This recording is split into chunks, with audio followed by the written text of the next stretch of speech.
عبد الرحمن بن خالد نے بیان کیا، ان سے ابن شہاب نے، ان سے حضرت علی بن حسین زین العابدین نے کہ نبی کریم صلی اللہ علیہ وسلم کی زوجہ مطہرہ حضرت صفیہ رضی اللہ عنہا نے انہیں خبر دی کہ وہ نبی کریم صلی اللہ علیہ وسلم کی خدمت میں ملنے کے لیے حاضر ہوئیں۔ حضرت صلی اللہ علیہ وسلم رمضان کے آخری عشرہ کا مسجد میں اعتکاف کیے ہوئے تھے، پھر وہ واپس ہونے کے لیے اٹھیں تو حضرت صلی اللہ علیہ وسلم بھی ان کے ساتھ اٹھے۔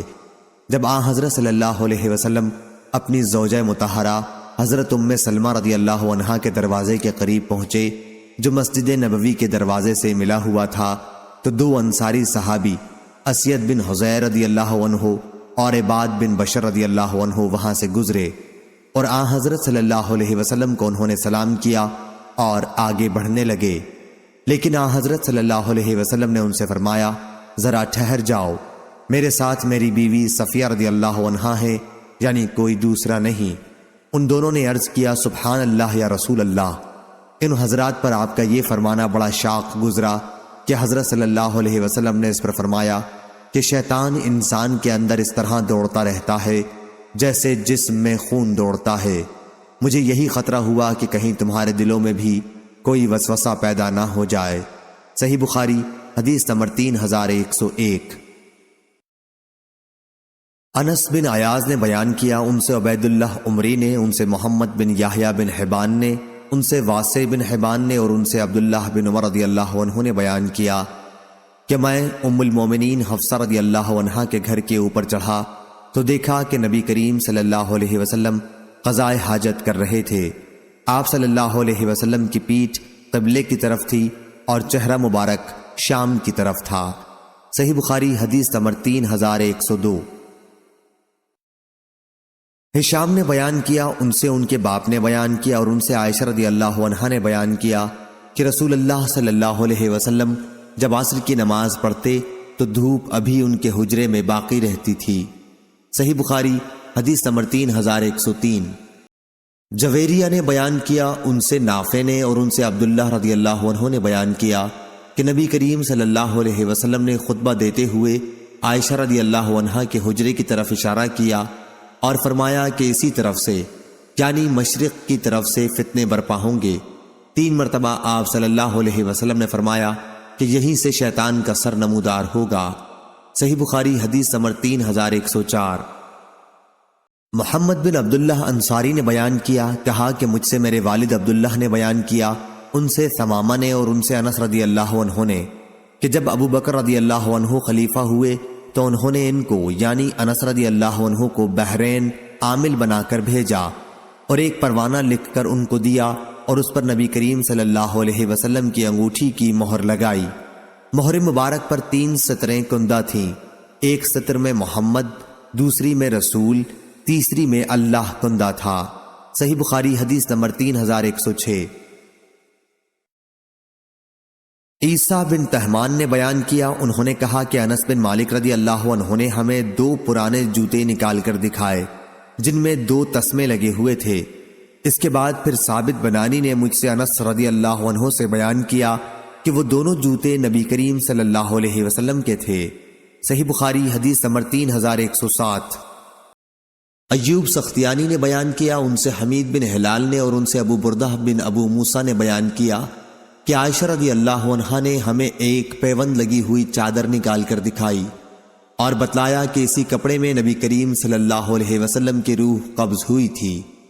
اور سلیمان بن مغیرہ نے حمید سے بیان کیا، انہوں نے ابو بردہ سے اتنا زیادہ بیان کیا کہ عائشہ رضی اللہ عنہا نے یمن کی بنی ہوئی ایک موٹی ازار تہبند اور ایک کمبل، انہی کمبلوں میں سے جن کو تم ملبد یعنی موٹا پیوندار کہتے ہو، ہمیں نکال کر دکھائی۔ صحیح بخاری حدیث نمبر 3108۔ عبدان نے بیان کیا، ان سے ابو حمزہ نے، ان سے عاصم نے، ان سے ابن سیرین نے اور ان سے انس بن مالک رضی اللہ عنہ نے کہ نبی کریم صلی اللہ علیہ وسلم کا پانی پینے کا پیالہ ٹوٹ گیا تو آپ نے ٹوٹی ہوئی جگہوں کو چاندی کی زنجیر سے جوڑوا لیا۔ عاصم کہتے ہیں کہ میں نے وہ پیالہ دیکھا ہے اور اس میں نے پانی بھی پیا ہے۔ صحیح بخاری حدیث نمبر 3109۔ یعقوب بن ابراہیم نے بیان کیا، کہا ہم سے میرے والد نے بیان کیا، ان سے ولید بن کثیر نے، ان سے محمد بن عمرو بن حلحلہ دولی نے، ان سے ابن شہاب نے، ان سے علی بن حسین زین العابدین رحمہ اللہ نے بیان کیا کہ جب ہم سب حضرات حسین بن علی رضی اللہ عنہ کی شہادت کے بعد یزید بن معاویہ کے یہاں سے مدینہ منورہ تشریف لائے تو مسعور بن مخرمہ رضی اللہ عنہ نے آپ سے ملاقات کی اور کہا اگر آپ کو کوئی ضرورت ہو تو مجھے حکم فرما دیجئے۔ حضرت زین العابدین نے بیان کیا کہ میں نے کہا مجھے کوئی ضرورت نہیں ہے۔ پھر مسعور رضی اللہ عنہ نے کہا تو کیا آپ مجھے رسول اللہ صلی اللہ علیہ وسلم کی تلوار عنایت فرمائیں گے، کیونکہ مجھے خوف ہے کہ کچھ لوگ بنو امیہ اسے آپ سے نہ چھین لیں، اور خدا کی قسم اگر وہ تلوار آپ مجھے عنایت فرما دیں تو کوئی شخص بھی جب تک میری جان باقی ہے اسے چھین نہیں سکے گا۔ پھر مسعور رضی اللہ عنہ نے ایک قصہ بیان کیا کہ علی بن ابی طالب رضی اللہ عنہ نے حضرت فاطمہ رضی اللہ عنہ کی موجودگی میں ابو جہل کی ایک بیٹی جمیلہ نامی کو پیغام نکاح دے دیا تھا۔ میں نے خود سنا کہ اسی مسئلے پر رسول اللہ صلی اللہ علیہ وسلم نے اپنے اسی منبر پر کھڑے ہو کر صحابہ کو خطاب فرمایا۔ میں اس وقت بالغ تھا۔ آپ صلی اللہ علیہ وسلم نے خطبے میں فرمایا کہ فاطمہ مجھ سے ہے اور مجھے ڈر ہے کہ کہیں وہ اس رشتے کی وجہ سے کسی گناہ میں نہ پڑ جائے کہ اپنے دین میں وہ کسی فتنے میں مبتلا ہو۔ اس کے بعد حضرت صلی اللہ علیہ وسلم نے خاندان بن عبد شمس کے ایک اپنے داماد عاص بن ربی کا ذکر کیا اور دامادی سے متعلق آپ نے ان کی تعریف کی۔ آپ نے فرمایا کہ انہوں نے مجھ سے جو بات کہی سچ کہی، جو وعدہ کیا اسے پورا کیا۔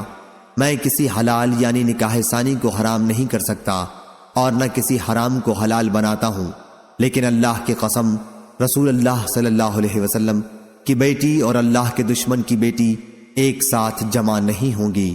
صحیح بخاری حدیث نمبر 3110۔ سفیان بن عینہ نے بیان کیا، ان سے محمد بن سوقہ نے، ان سے منظر بن یعلی نے اور ان سے محمد بن حنفیہ نے، انہوں نے کہا کہ اگر حضرت علی رضی اللہ عنہ حضرت عثمان رضی اللہ عنہ کو برا کہنے والے ہوتے تو اس دن ہوتے جب کچھ لوگ حضرت عثمان رضی اللہ عنہ کے عاملوں کی جو زکوٰۃ وصول کرتے تھے شکایت کرنے ان کے پاس آئے۔ انہوں نے مجھ سے کہا عثمان رضی اللہ عنہ کے پاس جا اور یہ زکوٰۃ کا پروانہ لے جا، ان سے کہنا کہ یہ پروانہ حضرت صلی اللہ علیہ وسلم کا لکھوایا ہوا ہے، تم اپنے عاملوں کو حکم دو کہ وہ اسی کے مطابق عمل کریں۔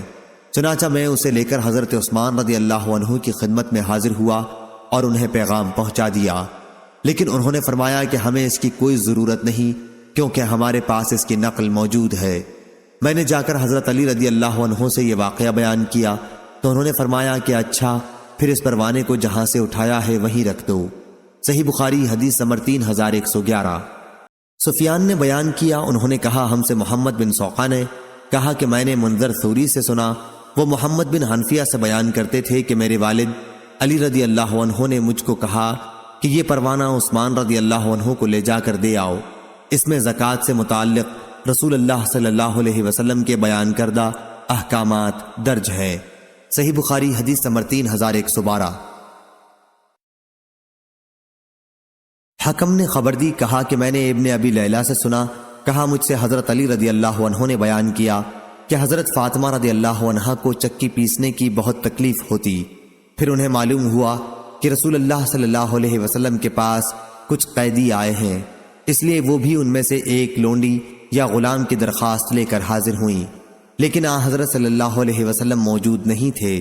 وہ حضرت عائشہ رضی اللہ عنہا سے اس کے متعلق کہہ کر واپس چلی آئیں۔ پھر جب حضرت صلی اللہ علیہ وسلم تشریف لائے تو حضرت عائشہ رضی اللہ عنہا نے آپ صلی اللہ علیہ وسلم کے سامنے ان کی درخواست پیش کر دی۔ حضرت علی رضی اللہ عنہ کہتے ہیں کہ اسے سن کر حضرت صلی اللہ علیہ وسلم ہمارے یہاں رات ہی کو تشریف لائے، جب ہم اپنے بستروں پر لیٹ چکے تھے۔ جب ہم نے حضرت صلی اللہ علیہ وسلم کو دیکھا تو ہم کھڑے ہونے لگے، تو آپ صلی اللہ علیہ وسلم نے فرمایا کہ جس طرح ہو ویسے ہی لیٹے رہو۔ پھر آپ صلی اللہ علیہ وسلم میرے اور فاطمہ رضی اللہ عنہ کے بیچ میں بیٹھ گئے اور اتنے قریب ہو گئے کہ میں نے آپ صلی اللہ علیہ وسلم کے دونوں قدموں کی ٹھنڈک اپنے سینے پر پائی۔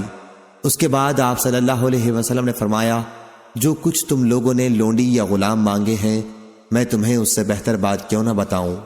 جب تم دونوں اپنے بستر پر لیٹ جاؤ تو سونے سے پہلے اللہ اکبر 34 مرتبہ اور الحمدللہ 33 مرتبہ اور سبحان اللہ 33 مرتبہ پڑھ لیا کرو، یہ عمل بہتر ہے اس سے جو تم دونوں نے مانگا ہے۔ صحیح بخاری حدیث نمبر 3113۔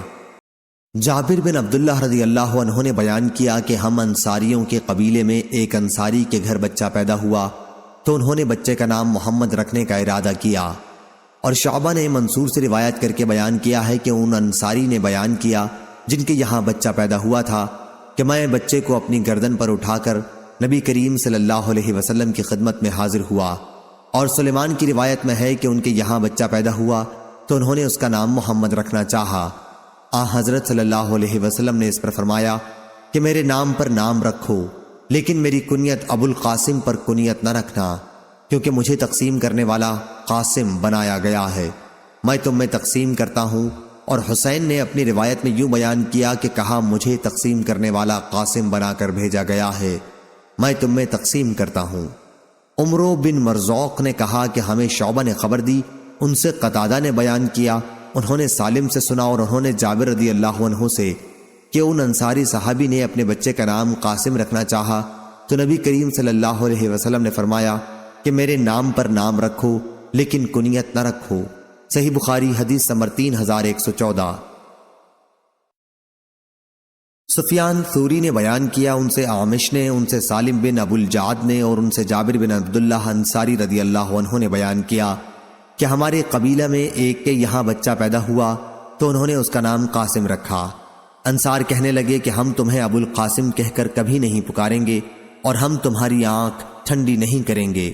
یہ سن کر وہ انصاری حضرت صلی اللہ علیہ وسلم کے پاس آیا اور عرض کی، یا رسول اللہ صلی اللہ علیہ وسلم، میرے گھر ایک بچہ پیدا ہوا ہے، میں نے اس کا نام قاسم رکھا ہے۔ تو انصار کہتے ہیں کہ ہم تیری کنیت ابو القاسم نہیں پکاریں گے اور تیری آنکھ ٹھنڈی نہیں کریں گے۔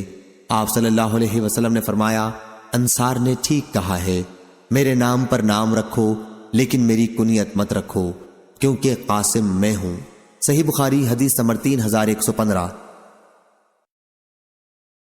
حبان بن موسیٰ نے بیان کیا، کہا ہم سے عبداللہ بن مبارک نے، انہیں یونس نے، انہیں زہری نے، انہیں حمید بن عبد الرحمن نے، انہوں نے معاویہ رضی اللہ عنہ سے سنا، آپ نے بیان کیا کہ رسول اللہ صلی اللہ علیہ وسلم نے فرمایا، جس کے ساتھ اللہ تعالی بھلائی چاہتا ہے اسے دین کی سمجھ دے دیتا ہے، اور دینے والا تو اللہ ہی ہے، میں تو صرف تقسیم کرنے والا ہوں، اور اپنے دشمنوں کے مقابلے میں یہ امت مسلمہ ہمیشہ غالب رہے گی تاکہ اللہ کا حکم قیامت آ جائے، اور اس وقت بھی وہ غالب ہی ہوں گے۔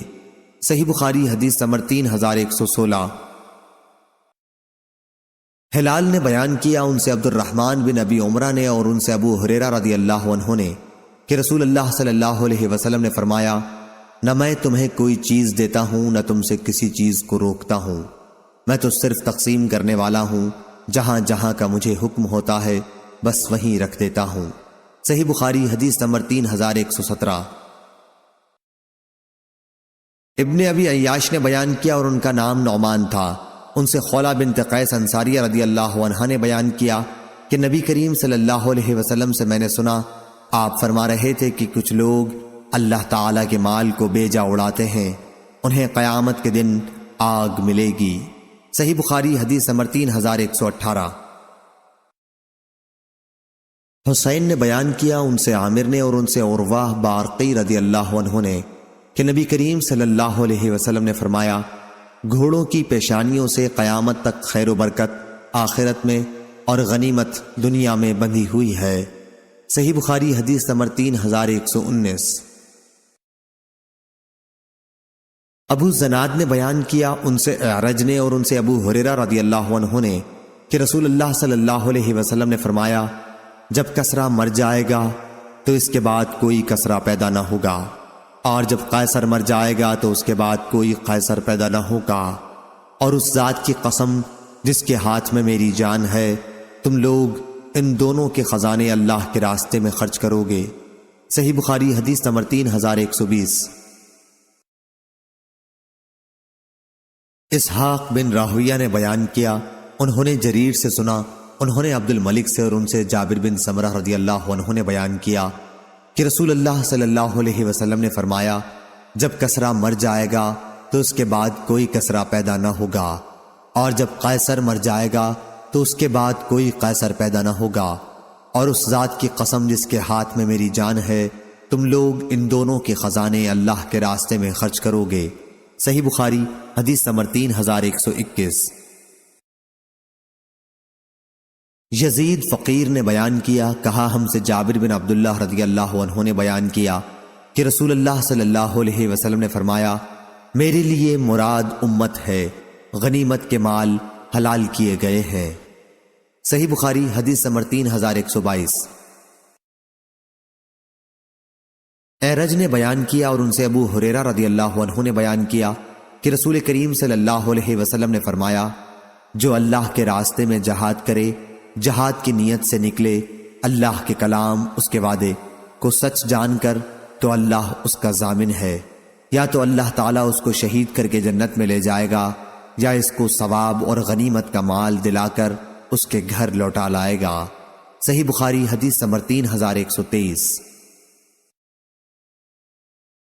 عبداللہ بن مبارک نے بیان کیا، ان سے معمر نے، ان سے حمام بن بنبا نے، اور ان سے ابو ہریرہ رضی اللہ عنہ نے بیان کیا کہ رسول کریم صلی اللہ علیہ وسلم نے فرمایا، بنی اسرائیل کے پیغمبروں میں سے ایک نبی یوشع علیہ السلام نے غزوہ کرنے کا ارادہ کیا تو اپنی قوم سے کہا کہ میرے ساتھ کوئی ایسا شخص جس نے ابھی نئی شادی کی ہو اور بیوی کے ساتھ کوئی رات بھی نہ گزاری ہو اور وہ رات گزارنا چاہتا ہو، اور وہ شخص جس نے گھر بنایا ہو اور ابھی اس کی چھت نہ پاٹ سکا ہو، اور وہ شخص جس نے حاملہ بکری یا حاملہ اونٹنیاں خریدی ہوں اور اسے ان کے بچے جننے کا انتظار ہو، تو ایسے لوگوں میں سے کوئی بھی ہمارے ساتھ جہاد میں نہ چلے۔ پھر انہوں نے جہاد کیا، اور جب اس آبادی اریحا سے قریب ہوئے تو عصر کا وقت ہو گیا یا اس کے قریب وقت ہوا۔ انہوں نے سورج سے فرمایا کہ تو بھی خدا کا تابع فرمان ہے اور میں بھی اس کا تابع فرمان ہوں، اے اللہ ہمارے لیے اسے اپنی جگہ پر روک دے۔ چنانچہ سورج رک گیا یہاں تک کہ اللہ تعالیٰ نے انہیں فتح عنایت فرمائی۔ پھر انہوں نے اموال غنیمت کو جمع کیا اور آگ اسے جلانے کے لیے آئی لیکن جلا نہ سکی۔ اس نبی نے فرمایا کہ تم میں سے کسی نے مال غنیمت میں چوری کی ہے، اس لیے ہر قبیلے کا ایک آدمی آ کر میرے ہاتھ پر بیعت کرے۔ جب بیعت کرنے لگے تو ایک قبیلے کے شخص کا ہاتھ ان کے ہاتھ کے ساتھ چمٹ گیا۔ انہوں نے فرمایا کہ چوری تمہارے ہی قبیلے والوں نے کی ہے، اب تمہارے قبیلے کے سب لوگ آئیں اور بیعت کریں۔ چنانچہ اس قبیلے کے 2 یا 3 آدمیوں کا ہاتھ اس طرح ان کے ہاتھ سے چمٹ گیا تو آپ نے فرمایا کہ چوری تم ہی لوگوں نے کی ہے۔ آخر چوری مان لی گئی، اور وہ لوگ گائے کے سر کی طرح سونے کا ایک سر لائے جو غنیمت میں سے چرا لیا گیا تھا، اور اسے مال غنیمت میں رکھ دیا۔ تب آگ آئی اور اسے جلا گئی۔ پھر غنیمت اللہ تعالیٰ نے ہمارے لیے جائز قرار دے دی، ہماری کمزوری اور عاجزی کو دیکھا، اس لیے ہمارے واسطے حلال قرار دے دی۔ صحیح بخاری حدیث نمبر 3124۔ عمرو بن مرہ نے بیان کیا، انہوں نے ابو وائل سے سنا، انہوں نے بیان کیا کہ ہم سے ابو موسیٰ اشعری رضی اللہ عنہ نے بیان کیا کہ ایک اعرابی لاحق بن زمیرہ باہلی نے نبی کریم صلی اللہ علیہ وسلم سے پوچھا، ایک شخص ہے جو غنیمت حاصل کرنے کے لیے جہاد میں شریک ہوا، ایک شخص جو اس لیے شرکت کرتا ہے کہ اس کی بہادری کے چرچے زبانوں پر آ جائیں، ایک شخص اس لیے لڑتا ہے کہ اس کی دھاک بیٹھ جائے، تو ان سے اللہ کے راستے میں کون سا ہوگا؟ حضرت صلی اللہ علیہ وسلم نے فرمایا کہ جو شخص جنگ میں شرکت اس لیے کرے تاکہ اللہ کا کلمہ دین ہی بلند رہے، فقط وہی اللہ کے راستے میں ہے۔ صحیح بخاری حدیث نمبر 3126۔ حماد بن زید نے بیان کیا، ان سے ایوب سختیانی نے اور ان سے عبداللہ بن ابی ملیکہ نے کریم صلی اللہ علیہ وسلم کی خدمت میں دیباج کی کچھ قبائیں تحفے کے طور پر آئی تھیں جن میں سونے کی گھنڈیاں لگی ہوئی تھیں، انہیں حضرت صلی اللہ علیہ وسلم نے اپنے اصحاب میں تقسیم فرما دیا اور ایک قبا مخرمہ بن نوفل رضی اللہ عنہ کے لیے رکھ لی۔ پھر مخرمہ رضی اللہ عنہ آئے اور ان کے ساتھ ان کے صاحبزادے مسعود بن مخرمہ رضی اللہ عنہ بھی تھے۔ آپ دروازے پر کھڑے ہو گئے اور کہا میرا نام لے کر نبی کریم صلی اللہ علیہ وسلم کو بلا لا۔ حضرت صلی اللہ علیہ وسلم نے ان کی آواز سنی تو قبا لے کر باہر تشریف لائے اور اس کی گھنڈیاں ان کے سامنے کر دیں۔ پھر فرمایا ابو مسعود یہ قبا میں تمہارے لیے چھپا کر رکھ لی تھی، ابو مسعود یہ قبا میں نے تمہارے لیے چھپا کر رکھ لی تھی۔ مخرمہ رضی اللہ عنہ ذرا تیز طبیعت کے آدمی تھے۔ ابن علیہ نے ایوب کے واسطے سے یہ حدیث مرسلن ہی روایت کی ہے، اور حاتم بن وردان نے بیان کیا کہ ہم سے ایوب نے بیان کیا، ان سے ابن ابی ملیکہ نے، ان سے مسعود رضی اللہ عنہ نے کہ نبی کریم صلی اللہ علیہ وسلم کے یہاں کچھ قبائیں آئی تھیں۔ اس روایت کے مطابق لیث نے ابن ابی ملیکہ سے کی ہے۔ صحیح بخاری حدیث نمبر 3127۔ معتمر نے بیان کیا، ان سے ان کے باپ سلیمان نے، انہوں نے انس بن مالک رضی اللہ عنہ سے سنا، انہوں نے بیان کیا کہ صحابہ انصار کچھ کھجور کے درخت نبی کریم صلی اللہ علیہ وسلم کی خدمت میں بطور تحفہ دے دیا کرتے تھے۔ جب اللہ تعالیٰ نے بنو قریظہ اور بنو نذیر کے قبائل پر فتح دی تو حضرت صلی اللہ علیہ وسلم اس کے بعد اس طرح کے ہدایہ واپس فرما دیا کرتے تھے۔ صحیح بخاری حدیث نمبر 3128۔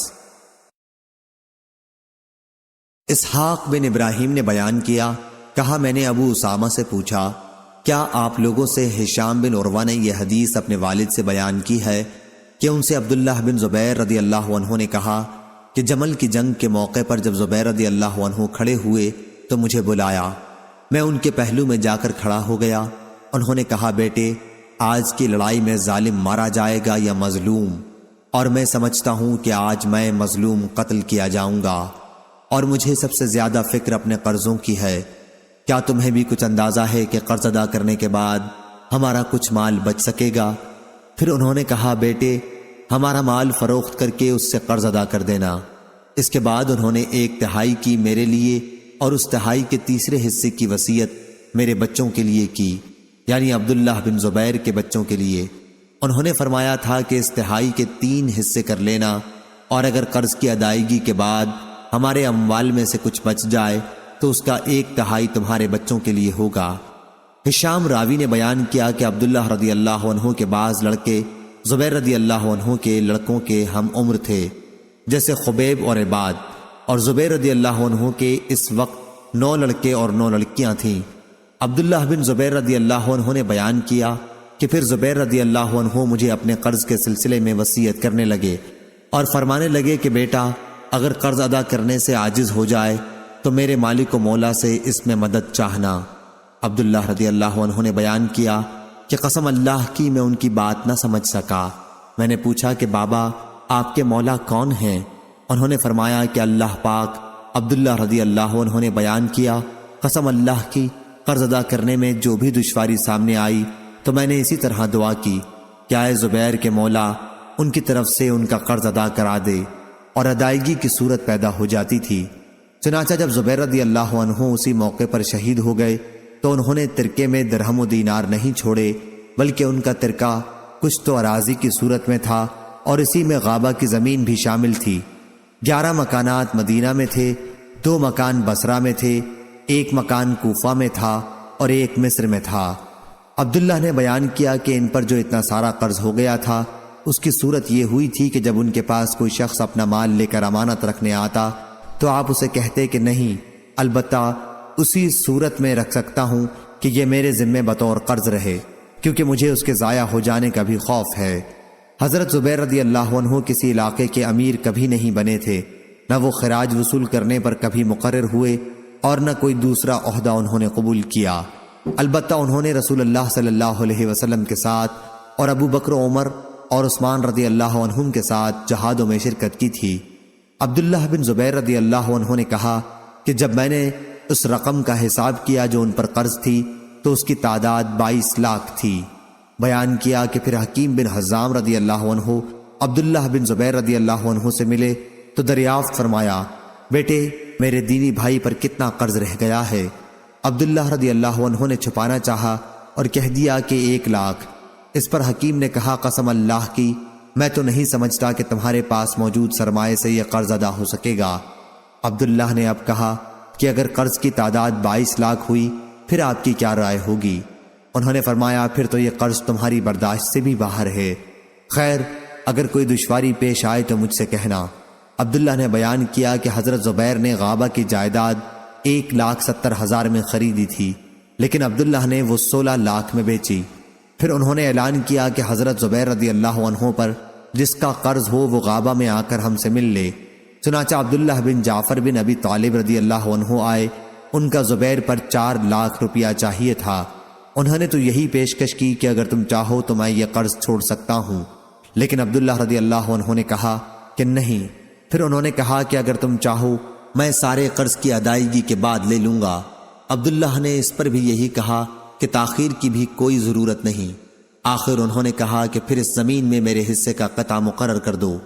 عبداللہ نے کہا کہ آپ اپنے قرض میں یہاں سے یہاں تک لے لیجئے۔ راوی نے بیان کیا کہ زبیر کی جائیداد اور مکانات وغیرہ بیچ کر ان کا قرض ادا کر دیا گیا اور سارے قرض کی ادائیگی ہو گئی۔ غابہ کی جائیداد میں 4.5 حصے ابھی بک نہیں سکے تھے، اس لیے عبداللہ رضی اللہ عنہ معاویہ رضی اللہ عنہ کے یہاں شام تشریف لے گئے۔ وہاں عمرو بن عثمان، منذر بن زبیر اور ابن زما بھی موجود تھے۔ معاویہ نے ان سے دریافت کیا کہ غابہ کی جائیداد کی قیمت کتنی طے ہوئی۔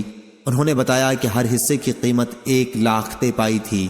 معاویہ نے دریافت کیا کہ اب باقی کتنے حصے رہ گئے ہیں۔ انہوں نے بتایا کہ 4.5 حصے۔ اس پر منذر بن زبیر نے کہا 1 حصہ 1 لاکھ میں لے لیتا ہوں۔ عمرو بن عثمان نے کہا کہ 1 حصہ 1 لاکھ میں لے لیتا ہوں۔ ابن زما نے کہا کہ 1 حصہ 1 لاکھ میں لے لیتا ہوں۔ اس کے بعد معاویہ رضی اللہ عنہ نے پوچھا کہ اب کتنے حصے باقی بچے ہیں؟ انہوں نے کہا کہ 1.5 حصہ۔ معاویہ نے کہا کہ پھر اسے میں 1.5 لاکھ میں لے لیتا ہوں۔ بیان کیا کہ عبداللہ بن جعفر نے اپنا حصہ بعد میں معاویہ رضی اللہ عنہ کو 6 لاکھ میں بیچ دیا۔ پھر جب عبداللہ بن زبیر رضی اللہ عنہ قرض کی ادائیگی کر چکے تو زبیر رضی اللہ عنہ کی اولاد نے کہا کہ اب ہماری میراث تقسیم کر دیجئے، لیکن عبداللہ رضی اللہ عنہ نے فرمایا کہ ابھی تمہاری میراث اس وقت تک تقسیم نہیں کر سکتا جب تک 4 سال تک ایام حج میں اعلان نہ کرا لوں کہ جس شخص کا بھی زبیر رضی اللہ عنہ پر قرض ہو وہ ہمارے پاس آئے اور قرض لے جائے۔ راوی نے بیان کیا کہ عبداللہ رضی اللہ عنہ نے اب ہر سال ایام حج میں اس کا اعلان کرانا شروع کیا، اور جب 4 سال گزر گئے تو عبداللہ نے ان کو میراث تقسیم کی۔ راوی نے بیان کیا کہ زبیر رضی اللہ عنہ کی 4 بیویاں تھیں اور عبداللہ رضی اللہ عنہ نے وصیت کے مطابق 1/3 حصہ بچی ہوئی رقم میں سے نکال لیا تھا۔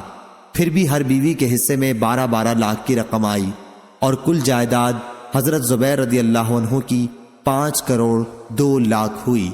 صحیح بخاری حدیث نمبر 3129۔ عثمان بن موہب نے بیان کیا اور ان سے ابن عمر رضی اللہ عنہ نے کہ حضرت عثمان رضی اللہ عنہ بدر کی لڑائی میں شریک نہ ہو سکے تھے۔ ان کے نکاح میں رسول کریم صلی اللہ علیہ وسلم کی ایک صاحبزادی تھیں اور وہ بیمار تھیں۔ ان سے نبی کریم صلی اللہ علیہ وسلم نے فرمایا کہ تمہیں بھی اتنا ہی ثواب ملے گا جتنا بدر میں شریک ہونے والے کسی شخص کو، اور اتنا ہی حصہ بھی ملے گا۔ صحیح بخاری حدیث نمبر 3130۔ ابو قلابہ نے بیان کیا اور ایوب نے ایک دوسری سند کے ساتھ اس طرح روایت کی ہے کہ مجھ سے قاسم بن عاصم کلیبی نے بیان کیا اور کہا کہ قاسم کی حدیث ابو قلابہ کی حدیث کی بنسبت مجھے زیادہ اچھی طرح یاد ہے۔ زہدم سے انہوں نے بیان کیا کہ ہم ابو موسیٰ اشعری رضی اللہ عنہ کی مجلس میں حاضر تھے۔ کھانا لایا گیا اور وہاں مرغی کا ذکر ہونے لگا۔ بنی تیم اللہ کے ایک آدمی سرخ رنگ والے وہاں موجود تھے، غالباً موالی میں سے تھے۔ انہیں بھی ابو موسیٰ رضی اللہ عنہ نے کھانے پر بلایا۔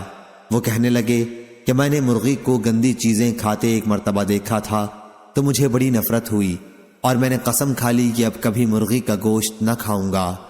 حضرت ابو موسیٰ رضی اللہ عنہ نے کہا کہ قریب آ جاؤ، تمہاری قسم پر میں تم سے ایک حدیث اس سلسلے کی بیان کرتا ہوں۔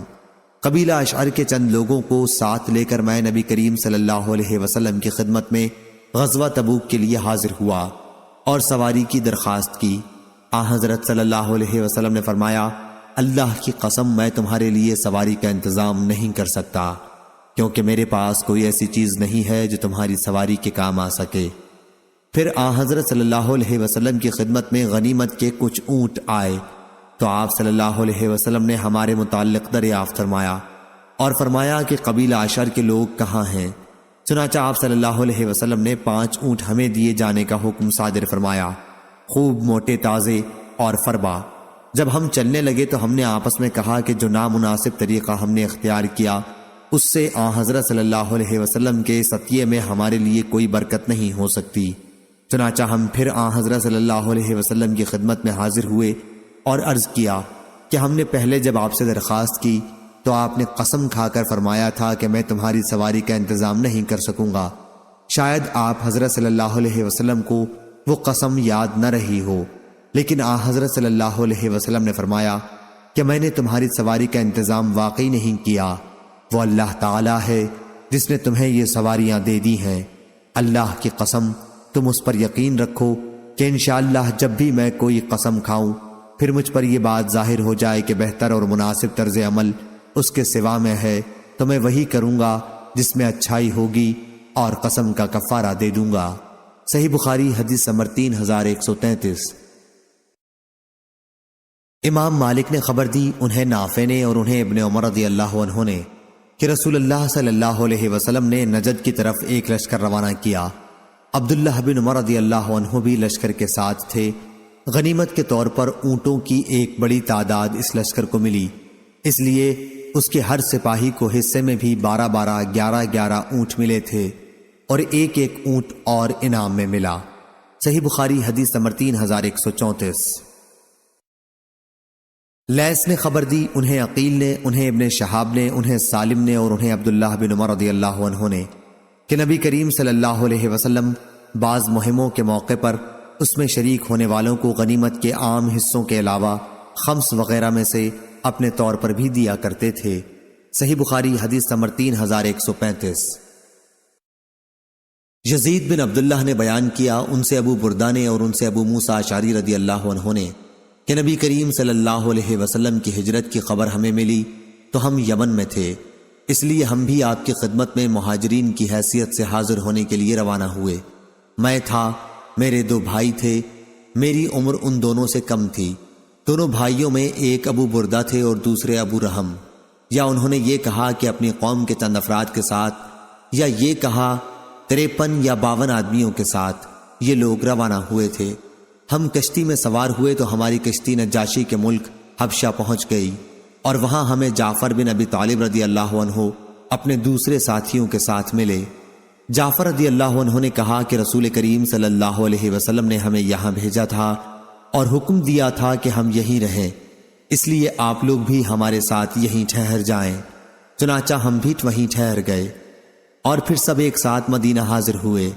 جب ہم خدمت نبوی میں پہنچے تو آن حضرت صلی اللہ علیہ وسلم خیبر فتح کر چکے تھے، لیکن آن حضرت صلی اللہ علیہ وسلم نے دوسرے مجاہدوں کے ساتھ ہمارا بھی حصہ مال غنیمت میں لگایا، یا انہوں نے یہ کہا کہ آپ نے غنیمت میں سے ہمیں بھی عطا فرمایا، حالانکہ آپ صلی اللہ علیہ وسلم نے کسی ایسے شخص کا غنیمت میں حصہ نہیں لگایا جو لڑائی میں شریک نہ رہا ہو، صرف انہی لوگوں کو حصہ ملا تھا جو لڑائی میں شریک تھے۔ البتہ ہماری کشتی کے ساتھیوں اور جعفر اور ان کے ساتھیوں کو بھی آپ نے غنیمت میں شریک کیا تھا، حالانکہ ہم لوگ لڑائی میں شریک نہیں ہوئے تھے۔ صحیح بخاری حدیث نمبر 3136۔ سفیان بن عینہ نے کہا، ہم سے محمد بن منقدر نے اور انہوں نے جابر رضی اللہ عنہ سے سنا، آپ نے بیان کیا کہ نبی کریم صلی اللہ علیہ وسلم نے فرمایا تھا کہ جب بحرین سے وصول ہو کر میرے پاس مال آئے گا تو میں تمہیں اس طرح 3 لب دوں گا۔ اس کے بعد حضرت صلی اللہ علیہ وسلم کی وفات ہو گئی اور بحرین کا مال اس وقت تک نہ آیا۔ پھر جب وہاں سے مال آیا تو ابو بکر رضی اللہ عنہ کے حکم سے منادی نے اعلان کیا کہ جس کا بھی نبی کریم صلی اللہ علیہ وسلم پر کوئی قرض ہو یا آپ کا کوئی وعدہ ہو تو ہمارے پاس آئے۔ میں ابو بکر رضی اللہ عنہ کی خدمت میں گیا اور عرض کیا کہ مجھ سے رسول اللہ صلی اللہ علیہ وسلم نے یہ فرمایا تھا، چنانچہ انہوں نے 3 لب بھر کر مجھے دیا۔ سفیان بن عینہ نے اپنے دونوں ہاتھوں سے اشارہ کر کے لب بھرنے کی کیفیت بتائی۔ پھر ہم سے سفیان نے بیان کیا کہ ابن منقدر نے بھی ہم سے اسی طرح بیان کیا تھا، اور ایک مرتبہ سفیان نے سابقہ سند کے ساتھ بیان کیا کہ جابر رضی اللہ عنہ نے کہا کہ میں ابو بکر رضی اللہ عنہ کی خدمت میں حاضر ہوا تو انہوں نے مجھے کچھ نہیں دیا، پھر میں حاضر ہوا اور اس مرتبہ بھی مجھے انہوں نے کچھ نہیں دیا، پھر میں تیسری مرتبہ حاضر ہوا، عرض کیا کہ میں نے ایک مرتبہ آپ سے مانگا اور آپ نے عنایت نہیں فرمایا۔ دوبارہ مانگا پھر بھی آپ نے عنایت نہیں فرمایا، اور پھر مانگا لیکن آپ نے عنایت نہیں فرمایا۔ اب یا آپ مجھے دیجئے یا پھر میرے بارے میں بخل سے کام لیجئے۔ حضرت ابو بکر رضی اللہ عنہ نے فرمایا کہ تم کہتے ہو کہ میرے معاملے میں بخل سے کام لیتا ہے، حالانکہ تمہیں دینے سے جب بھی میں نے منہ پھیرا تو میرے دل میں یہ بات ہوتی تھی کہ تمہیں کبھی نہ کبھی ضرور دینا ہے۔ سفیان نے بیان کیا کہ ہم سے عمروں نے بیان کیا، ان سے محمد بن علی نے اور ان سے جابر نے، پھر ابو بکر رضی اللہ عنہ نے مجھے ایک لب بھر کر دیا اور فرمایا کہ اسے شمار کر۔ میں نے شمار کیا تو 500 کی تعداد تھی۔ اس کے بعد ابو بکر رضی اللہ عنہ نے فرمایا کہ اتنا ہی 2 مرتبہ اور لے لے۔ اور ابن المنقدر نے بیان کیا کہ ابو بکر رضی اللہ عنہ نے فرمایا تھا بخل سے زیادہ بدترین اور کیا بیماری ہو سکتی ہے۔ صحیح بخاری حدیث نمبر 3137۔ عمرو بن دینار نے بیان کیا اور ان سے جابر بن عبداللہ رضی اللہ عنہ نے بیان کیا کہ رسول اللہ صلی اللہ علیہ وسلم مقام جورانہ میں غنیمت تقسیم کر رہے تھے کہ ایک شخص ذوالخویسیرہ نے آپ سے کہا انصاف سے کام لیجئے۔ حضرت صلی اللہ علیہ وسلم نے فرمایا اگر میں بھی انصاف سے کام نہ لوں تو بدبخت ہوا۔ صحیح بخاری حدیث نمبر 3138۔ عبد الرزاق نے خبر دی، انہیں معمر نے، انہیں زہری نے، انہیں محمد بن جبیر نے اور انہیں ان کے والد نے کہ رسول کریم صلی اللہ علیہ وسلم نے بدر کے قیدیوں کے بارے میں فرمایا تھا کہ اگر مطعم بن عدی جو کفر کی حالت میں مر گئے تھے زندہ ہوتے اور ان نجس ناپاک لوگوں کی سفارش کرتے تو میں ان کی سفارش سے انہیں فدیہ لیے بغیر چھوڑ دیتا۔ صحیح بخاری حدیث نمبر 3139۔ ابن مسیب نے بیان کیا اور ان سے جبیر بن مطعم رضی اللہ عنہ نے بیان کیا کہ میں اور عثمان بن عفان رضی اللہ عنہ رسول اللہ صلی اللہ علیہ وسلم کی خدمت میں حاضر ہوئے اور عرض کیا یا رسول اللہ، آپ نے بنو مطلب کو تو عنایت فرمایا لیکن ہم کو چھوڑ دیا، حالانکہ ہم کو آپ سے وہی رشتہ ہے جو بنو مطلب کو آپ سے ہے۔ حضرت صلی اللہ علیہ وسلم نے فرمایا کہ بنو مطلب اور بنو ہاشم ایک ہی ہے۔ لیس نے بیان کیا کہ مجھ سے یونس نے بیان کیا اور اس روایت میں یہ زیادتی کی کہ جبیر رضی اللہ عنہ نے کہا نبی کریم صلی اللہ علیہ وسلم نے بنو عبد شمس اور بنو نوفل کو نہیں دیا تھا۔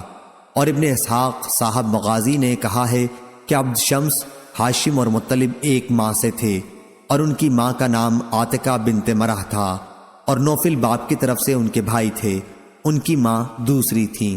صحیح بخاری حدیث نمبر 3140۔ عبد الرحمن بن عوف رضی اللہ عنہ نے بیان کیا کہ بدر کی لڑائی میں صف کے ساتھ کھڑا ہوا تھا۔ میں نے جو دائیں بائیں جانب دیکھا تو میرے دونوں طرف قبیلہ انصار کے 2 عمر لڑکے تھے۔ میں نے آرزو کی کاش میں ان سے زبردست زیادہ عمر والوں کے بیچ میں ہوتا۔ ایک نے میری طرف اشارہ کیا اور پوچھا چچا آپ ابو جہل کو بھی پہچانتے ہیں؟ میں نے کہا کہ ہاں، لیکن بیٹے تم لوگوں کو اس سے کیا کام ہے؟ لڑکے نے جواب دیا مجھے معلوم ہوا ہے کہ وہ رسول اللہ صلی اللہ علیہ وسلم کو گالیاں دیتا ہے۔ اس ذات کی قسم جس کے ہاتھ میں میری جان ہے، اگر مجھے وہ مل گیا تو اس وقت تک میں اس سے جدا نہ ہوں گا جب تک ہم میں سے کوئی جس کی قسمت میں پہلے مرنا ہوگا مر نہ جائے۔ مجھے اس پر بڑی حیرت ہوئی۔ پھر دوسرے نے اشارہ کیا اور وہی باتیں اس نے بھی کہیں۔ ابھی چند منٹ ہی گزرے تھے کہ مجھے ابو جہل دکھائی دیا جو لوگوں میں کفار کے لشکر میں گھومتا پھر رہا تھا۔ میں نے ان لڑکوں سے کہا کہ جس کے متعلق تم لوگ مجھ سے پوچھ رہے تھے وہ سامنے پھرتا ہوا نظر آ رہا ہے۔ دونوں نے اپنی تلواریں سنبھالی اور اس پر جھپٹ پڑے اور حملہ کر کے اسے قتل کر ڈالا۔ اس کے بعد رسول کریم صلی اللہ علیہ وسلم کی خدمت میں حاضر ہو کر آپ کو خبر دی۔ حضرت صلی اللہ علیہ وسلم نے پوچھا کہ تم دونوں میں سے کس نے اسے مارا ہے؟ دونوں نوجوانوں نے کہا کہ میں نے قتل کیا ہے۔ اس لیے آپ نے ان سے پوچھا کہ کیا اپنی تلواریں تم نے صاف کر لی ہیں؟ انہوں نے عرض کیا کہ نہیں۔ پھر حضرت صلی اللہ علیہ وسلم نے دونوں تلواروں کو دیکھا اور فرمایا کہ تم دونوں ہی نے اسے مارا ہے اور اس کا سارا سامان معاذ بن عمرو بن جموح کو ملے گا۔ وہ دونوں نوجوان معاذ بن عفرہ اور معاذ بن عمرو بن جموح تھے۔ محمد نے کہا کہ یوسف نے صالح سے سنا اور ابراہیم نے اپنے باپ سے سنا۔ صحیح بخاری حدیث نمبر 3141۔ ابو قتادہ رضی اللہ عنہ نے بیان کیا کہ غزوہ حنین کے سال ہم رسول اللہ صلی اللہ علیہ وسلم کے ساتھ روانہ ہوئے۔ پھر جب ہمارا دشمن سے سامنا ہوا تو ابتدا میں اسلامی لشکر ہارنے لگا۔ اتنے میں ہم نے دیکھا کہ مشرکین کے لشکر کا ایک شخص ایک مسلمان کے اوپر چڑھا ہوا ہے، اس لیے میں فوراً ہی گھوم پڑا اور اس کے پیچھے سے آ کر تلوار اس کی گردن پر ماری۔ اب وہ شخص مجھ پر ٹوٹ پڑا اور مجھے اتنی زور سے اس نے بھینچا کہ میری روح جیسے قبض ہونے کو تھی۔ آخر جب اس کو موت نے آ دبوچا تب کہیں جا کر اس نے مجھے چھوڑا۔ اس کے بعد مجھے عمر بن خطاب رضی اللہ عنہ ملے تو میں نے ان سے پوچھا کہ مسلمان اب کس حالت میں ہیں؟ انہوں نے کہا کہ جو اللہ کا حکم تھا وہی ہوا، لیکن مسلمان ہارنے کے بعد پھر مقابلے پر سنبھل گئے تو نبی کریم صلی اللہ علیہ وسلم بیٹھ گئے اور فرمایا کہ جس نے بھی کسی کافر کو قتل کیا ہو اور اس پر وہ گواہ پیش کر دے تو مقتول کا سارا ساز و سامان اسے ہی ملے گا۔ ابو قتادہ نے کہا میں بھی کھڑا ہوا اور میں نے کہا کہ میری طرف سے کون گواہی دے گا، لیکن جب میری طرف سے کوئی نہ اٹھا تو میں بیٹھ گیا۔ پھر دوبارہ حضرت صلی اللہ علیہ وسلم نے فرمایا کہ آج جس نے کسی کافر کو قتل کیا اور اس پر اس کی طرف سے کوئی گواہ بھی ہو تو مقتول کا سارا سامان اسے ملے گا۔ اس مرتبہ پھر میں نے کھڑے ہو کر کہا کہ میری طرف سے کون گواہی دے گا، اور پھر مجھے بیٹھنا پڑا۔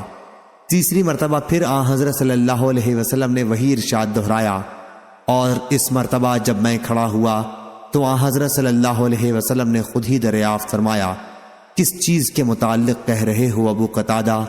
میں نے حضرت صلی اللہ علیہ وسلم کے سامنے سارا واقعہ بیان کر دیا تو ایک صاحب اسود بن خزائی اسلمی نے بتایا کہ ابو قتادہ سچ کہتے ہیں یا رسول اللہ، اور اس مقتول کا سامان میرے پاس محفوظ ہے، اور میرے حق میں انہیں راضی کر دیجئے کہ وہ مقتول کا سامان مجھ سے نہ لیں۔ لیکن ابو بکر صدیق رضی اللہ عنہ نے کہا کہ نہیں، اللہ کی قسم، اللہ کے ایک شیر کے ساتھ جو اللہ اور رسول کے لیے لڑے، حضرت صلی اللہ علیہ وسلم ایسا نہیں کریں گے کہ ان کا سامان تمہیں دے دیں۔ حضرت صلی اللہ علیہ وسلم نے فرمایا کہ ابو بکر نے سچ کہا ہے۔ پھر آپ نے سامان ابو قتادہ کو عطا فرمایا۔ ابو قتادہ نے کہا کہ پھر اس کی زرہ بیچ کر میں نے بنی سلمہ میں ایک باغ خرید لیا، اور یہ پہلا مال تھا جو اسلام لانے کے بعد میں نے حاصل کیا تھا۔ صحیح بخاری حدیث نمبر 3142۔ حکیم بن حزام رضی اللہ عنہ نے بیان کیا میں نے رسول اللہ صلی اللہ علیہ وسلم سے کچھ روپیہ مانگا تو آپ صلی اللہ علیہ وسلم نے مجھے عطا فرمایا۔ پھر دوبارہ میں نے مانگا اور اس مرتبہ بھی آپ نے عطا فرمایا۔ پھر ارشاد فرمایا حکیم، یہ مال دیکھنے میں سرسبز، بہت میٹھا اور مزیدار ہے، لیکن جو شخص اسے دل کی بے تمئی کے ساتھ لے اس کے مال میں تو برکت ہوتی ہے، اور جو شخص اسے لالچ اور حرص کے ساتھ لے تو اس کے مال میں برکت نہیں ہوتی، بلکہ اس کی مثال اس شخص جیسی ہے جو کھائے جاتا ہے لیکن اس کا پیٹ نہیں بھرتا، اور اوپر کا ہاتھ دینے والا نیچے کے ہاتھ لینے والے سے بہتر ہوتا ہے۔ حکیم بن حزام رضی اللہ عنہ نے بیان کیا کہ میں نے عرض کیا یا رسول اللہ صلی اللہ علیہ وسلم، آپ کے بعد اب میں کسی سے کچھ بھی نہیں مانگوں گا یہاں تک کہ اس دنیا میں سے چلا جاؤں۔ چنانچہ حضرت صلی اللہ علیہ وسلم کی وفات کے بعد حضرت ابو بکر رضی اللہ عنہ انہیں دینے کے لیے بلاتے، لیکن وہ اس میں سے ایک پیسہ بھی لینے سے انکار کر دیتے۔ پھر حضرت عمر رضی اللہ عنہ اپنے زمانہ خلافت میں انہیں دینے کے لیے بلاتے اور ان سے بھی لینے سے انہوں نے انکار کر دیا تھا۔ حضرت عمر رضی اللہ عنہ نے اس پر کہا کہ مسلمانوں، میں انہیں ان کا حق دیتا ہوں جو اللہ تعالیٰ نے فے کے مال سے ان کا حصہ مقرر کیا ہے، لیکن یہ اسے بھی قبول نہیں کرتے۔ حکیم بن حزام رضی اللہ عنہ کی وفات ہو گئی، لیکن حضرت صلی اللہ علیہ وسلم کے بعد انہوں نے کسی سے کوئی چیز نہیں لی۔ صحیح بخاری حدیث نمبر 3143۔ حماد بن زید نے بیان کیا ان سے ایوب نے، ان سے نافع نے کہ عمر بن خطاب رضی اللہ عنہ نے عرض کیا یا رسول اللہ، زمانہ جاہلیت کفر میں نے ایک دن کے اعتکاف کی منت مانی تھی تو رسول کریم صلی اللہ علیہ وسلم نے اسے پورا کرنے کا حکم فرمایا۔ نافع نے بیان کیا کہ حنین کے قیدیوں میں سے عمر رضی اللہ عنہ کو 2 باندیاں ملی تھیں تو آپ نے انہیں مکے کے کسی گھر میں رکھا۔ انہوں نے بیان کیا کہ پھر حضرت صلی اللہ علیہ وسلم نے حنین کے قیدیوں پر احسان کیا اور سب کو مفت آزاد کر دیا تو گلیوں میں وہ دوڑنے لگے۔ عمر رضی اللہ عنہ نے کہا، عبداللہ دیکھو تو یہ کیا معاملہ ہے؟ انہوں نے بتایا کہ رسول کریم صلی اللہ علیہ وسلم نے ان پر احسان کیا ہے اور حنین کے تمام قیدی مفت آزاد کر دیے گئے ہیں۔ حضرت عمر رضی اللہ عنہ نے کہا کہ پھر جا ان دونوں لڑکیوں کو بھی آزاد کر دے۔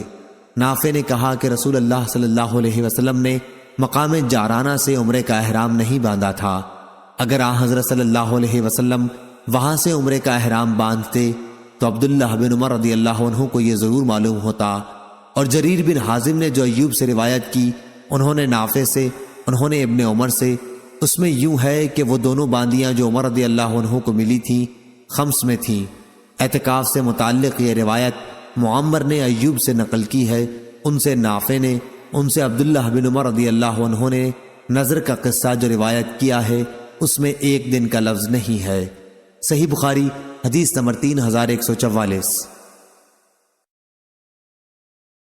عمر بن تغلب رضی اللہ عنہ نے بیان کیا، انہوں نے بیان کیا کہ رسول اللہ صلی اللہ علیہ وسلم نے کچھ لوگوں کو دیا اور کچھ لوگوں کو نہیں دیا۔ غالباً جن لوگوں کو آپ صلی اللہ علیہ وسلم نے نہیں دیا تھا ان کو ناگوار ہوا، تو حضرت صلی اللہ علیہ وسلم نے فرمایا کہ میں کچھ ایسے لوگوں کو دیتا ہوں کہ مجھے جن کے بگڑ جانے، اسلام سے پھر جانے اور بے صبری کا ڈر ہے، اور کچھ لوگ ایسے ہیں جن پر میں بھروسہ کرتا ہوں تو اللہ تعالیٰ نے ان کے دلوں میں بھلائی اور بے نیازی رکھی ہے، ان کو میں نہیں دیتا۔ عمر بن تغلب رضی اللہ عنہ بھی انہی میں شامل ہیں۔ عمر بن ثعلب کہا کرتے تھے کہ رسول اللہ صلی اللہ علیہ وسلم نے میری نسبت یہ جو کلمہ فرمایا، اگر اس کے بدلے سرخ اونٹ ملتے تو بھی میں اتنا خوش نہ ہوتا۔ ابو عاصم نے جریر سے بیان کیا کہ میں نے حسن بصری سے سنا، عمر بن تغلب رضی اللہ عنہ نے بیان کیا کہ رسول اللہ صلی اللہ علیہ وسلم کے پاس مال یا قیدی آئے تھے اور انہی کو آپ نے تقسیم فرمایا تھا۔ صحیح بخاری حدیث نمبر 3145۔ شعبہ نے بیان کیا، ان سے قتادہ نے اور ان سے انس بن مالک رضی اللہ عنہ نے بیان کیا کہ نبی کریم صلی اللہ علیہ وسلم نے فرمایا، قریش کو میں ان کا دل ملانے کے لیے دیتا ہوں، کیونکہ ان کی جاہلیت کفر کا زمانہ ابھی تازہ گزرا ہے، ان کی دلجوئی کرنا ضروری ہے۔ صحیح بخاری حدیث نمبر 3146۔ ظاہری نے بیان کیا، کہا کہ مجھے انس بن مالک رضی اللہ عنہ نے خبر دی کہ جب اللہ تعالیٰ نے اپنے رسول صلی اللہ علیہ وسلم کو قبیلہ حوازن کے اموال میں سے غنیمت دی اور آپ صلی اللہ علیہ وسلم قریش کے بعض آدمیوں کو تالیف قلب کی غرض سے 100 اونٹ دینے لگے، تو بعض انصاری لوگوں نے کہا، اللہ تعالیٰ رسول اللہ صلی اللہ علیہ وسلم کی بخشش کرے، آپ قریش کو تو دے رہے ہیں اور ہمیں چھوڑ دیا، حالانکہ ان کا خون ابھی تک ہماری تلواروں سے ٹپک رہا ہے۔ قریش کے لوگوں کو حال ہی میں ہم نے مارا، ان کے شہر کو ہم نے فتح کیا۔ انس رضی اللہ عنہ نے بیان کیا کہ حضرت صلی اللہ علیہ وسلم کو جب یہ خبر پہنچی تو آپ صلی اللہ علیہ وسلم نے انصار کو بلایا اور انہیں چمڑے کے ایک ڈیرے میں جمع کیا، ان کے سوا کسی دوسرے صحابی کو آپ نے نہیں بلایا۔ جب سب انصاری لوگ جمع ہو گئے تو حضرت صلی اللہ علیہ وسلم بھی تشریف لائے اور دریافت فرمایا کہ آپ لوگوں کے بارے میں جو بات مجھے معلوم ہوئی وہ کہاں تک صحیح ہے؟ انصار کے سمجھدار لوگوں نے عرض کیا، یا رسول اللہ، ہم میں جو عقل والے ہیں وہ تو کوئی ایسی بات زبان پر نہیں لائے ہیں، ہاں چند نو عمر لڑکے ہیں، انہوں نے ہی یہ کہا ہے کہ اللہ رسول اللہ صلی اللہ علیہ وسلم کی بخشش کرے، آپ صلی اللہ علیہ وسلم قریش کو تو دے رہے ہیں اور ہم کو نہیں دیتے، حالانکہ ہماری تلواروں سے ابھی تک ان کے خون ٹپک رہے ہیں۔ اس پر حضرت صلی اللہ علیہ وسلم نے فرمایا کہ میں بعض ایسے لوگوں کو دیتا ہوں جن کا کفر کا زمانہ ابھی گزرا ہے، اور ان کو دے کر ان کا دل ملاتا ہوں۔ کیا تم اس پر خوش نہیں ہو کہ جب دوسرے لوگ مال و دولت لے کر واپس جا رہے ہوں گے تو تم لوگ اپنے گھروں کو رسول اللہ صلی اللہ علیہ وسلم کو لے کر واپس جا رہے ہوگے؟ اللہ کی قسم، تمہارے ساتھ جو کچھ واپس جا رہا ہے وہ اس سے بہتر ہے جو دوسرے لوگ اپنے ساتھ واپس لے جائیں گے۔ سب انصاریوں نے کہا، بے شک یا رسول اللہ صلی اللہ علیہ وسلم، ہم اس پر راضی اور خوش ہیں۔ پھر حضرت صلی اللہ علیہ وسلم نے ان سے فرمایا، میرے بعد تم یہ دیکھو گے کہ تم پر دوسرے لوگوں کو مقدم کیا جائے گا، اس وقت تم صبر کرنا، دنگا فساد نہ کرنا، یہاں تک کہ اللہ تعالیٰ سے جا ملو اور اس کے رسول سے حوض کوثر پر۔ انس رضی اللہ عنہ نے بیان کیا، پھر ہم سے صبر نہ ہو سکا۔ صحیح بخاری حدیث نمبر 3147۔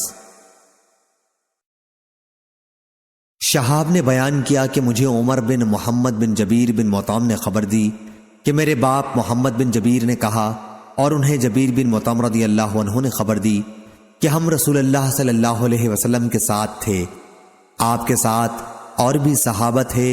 حنین کے جہاد سے واپسی ہو رہی تھی، راستے میں کچھ بدو آپ سے لپٹ گئے، لوٹ کا مال آپ سے مانگتے تھے، وہ آپ سے ایسا لپٹے کہ آپ کو ایک ببول کے درخت کی طرف دھکیل لے گئے، آپ کی چادر اس میں اٹک کر رہ گئی، اس وقت آپ ٹھہر گئے۔ آپ نے فرمایا، بھائیو میری چادر تو دے دو، اگر میرے پاس ان کانٹے دار درختوں کی تعداد میں اونٹ ہوتے تو وہ بھی تم میں تقسیم کر دیتا، تم مجھے بخیل، جھوٹا اور بزدل ہرگز نہیں پاؤ گے۔ صحیح بخاری حدیث نمبر 3148۔ امام مالک نے بیان کیا، ان سے اسحاق بن عبداللہ نے اور ان سے انس بن مالک رضی اللہ عنہ نے بیان کیا کہ میں نبی کریم صلی اللہ علیہ وسلم کے ساتھ جا رہا تھا، آپ نجران کی بنی ہوئی چوڑے حاشیے کی ایک چادر اڑے ہوئے تھے، اتنے میں ایک دیہاتی نے آپ کو گھیر لیا اور زور سے آپ کو کھینچا، میں نے آپ کے شانے کو دیکھا، اس پر چادر کے کونے کا نشان پڑ گیا، ایسا کھینچا، پھر کہنے لگا، اللہ کا مال جو آپ کے پاس ہے اس میں سے کچھ مجھ کو دلائیے۔ آپ صلی اللہ علیہ وسلم نے اس کی طرف دیکھا اور ہنس دیے، پھر آپ صلی اللہ علیہ وسلم نے اسے دینے کا حکم فرمایا۔ صحیح بخاری حدیث نمبر 3149۔ عبداللہ بن مسعود رضی اللہ عنہ نے بیان کیا کہ حنین کی لڑائی کے بعد نبی کریم صلی اللہ علیہ وسلم نے غنیمت کی تقسیم میں بعض لوگوں کو زیادہ دیا، جیسے اقرا بن حابس کو 100 اونٹ دیے، اتنے ہی اونٹ عینہ بن حسین کو دیے، اور کئی عرب کے اشراف لوگوں کو اسی طرح تقسیم میں زیادہ دیا۔ اس پر ایک شخص معتب بن قشیر منافق نے کہا کہ خدا کی قسم، اس تقسیم میں نہ تو عدل کو ملحوظ رکھا گیا ہے اور نہ اللہ کی خوشنودی کا خیال ہوا۔ میں نے کہا کہ واللہ اس کی خبر میں رسول اللہ صلی اللہ علیہ وسلم کو ضرور دوں گا، چنانچہ میں آپ کی خدمت میں حاضر ہوا اور آپ کو اس کی خبر دی۔ حضرت صلی اللہ علیہ وسلم نے سن کر فرمایا، اگر اللہ اور اس کا رسول صلی اللہ علیہ وسلم بھی عدل نہ کرے تو پھر کون عدل کرے گا؟ اللہ تعالیٰ موسیٰ علیہ السلام پر رحم فرمائے کہ ان کو لوگوں کے ہاتھ سے اس سے بھی زیادہ تکلیف پہنچی، لیکن انہوں نے صبر کیا۔ صحیح بخاری حدیث نمبر 3150۔ ہشام نے بیان کیا، کہا کہ مجھے میرے والد نے خبر دی، ان سے اسماء بنت ابی بکر رضی اللہ عنہا نے بیان کیا کہ نبی کریم صلی اللہ علیہ وسلم نے زبیر رضی اللہ عنہ کو جو زمین عنایت فرمائی تھی، میں اس میں سے گٹھلیاں سوکھی کھجوریں اپنے سر پر لایا کرتی تھی۔ وہ جگہ میرے گھر سے 2 میل فرسخ کی 2/3 پر تھی۔ ابو زمرہ نے ہشام سے بیان کیا اور انہوں نے اپنے باپ سے مرسلاً بیان کیا کہ نبی کریم صلی اللہ علیہ وسلم نے زبیر رضی اللہ عنہ کو بنی نذیر کے اراضی میں سے ایک زمین مقطع کے طور پر دی تھی۔ صحیح بخاری حدیث نمبر 3151۔ نافع نے خبر دی، انہیں عبداللہ بن عمر رضی اللہ عنہ نے، کہ عمر نے یہود و نصارہ کو سرزمین حجاز سے نکال کر دوسری جگہ بسا دیا تھا۔ رسول اللہ صلی اللہ علیہ وسلم نے جب خیبر فتح کیا تو آپ کا بھی ارادہ ہوا تھا کہ یہودیوں کو یہاں سے نکال دیا جائے۔ جب آپ نے فتح پائی تو اس وقت وہاں کی کچھ زمین یہودیوں کے قبضے میں ہی تھی، اور اکثر زمین پیغمبر صلی اللہ علیہ وسلم اور مسلمانوں کے قبضے میں تھی۔ لیکن پھر یہودیوں نے حضرت صلی اللہ علیہ وسلم سے درخواست کی، آپ زمین انہی کے پاس رہنے دیں، وہ کھیتوں اور باغوں میں کام کیا کریں گے اور آدھی پیداوار لیں گے۔ حضرت صلی اللہ علیہ وسلم نے فرمایا، اچھا، جب تک ہم چاہیں گے اس وقت تک کے لیے تمہیں اس شرط پر یہاں رہنے دیں گے۔ چنانچہ یہ لوگ وہیں رہے، اور پھر عمر رضی اللہ عنہ نے انہیں اپنے دور خلافت میں مسلمانوں کے خلاف ان کے فتنوں اور سازشوں کی وجہ سے یہود خیبر کو یا اریحہ کی طرف نکال دیا تھا۔ صحیح بخاری حدیث نمبر 3152۔ شعبہ نے بیان کیا، ان سے حمید بن حلال نے اور ان سے عبداللہ بن مغفل رضی اللہ عنہ نے بیان کیا کہ ہم خیبر کے محل کا محاصرہ کیے ہوئے تھے۔ کسی شخص نے ایک کپی پھینکی جس میں چربی بھری ہوئی تھی۔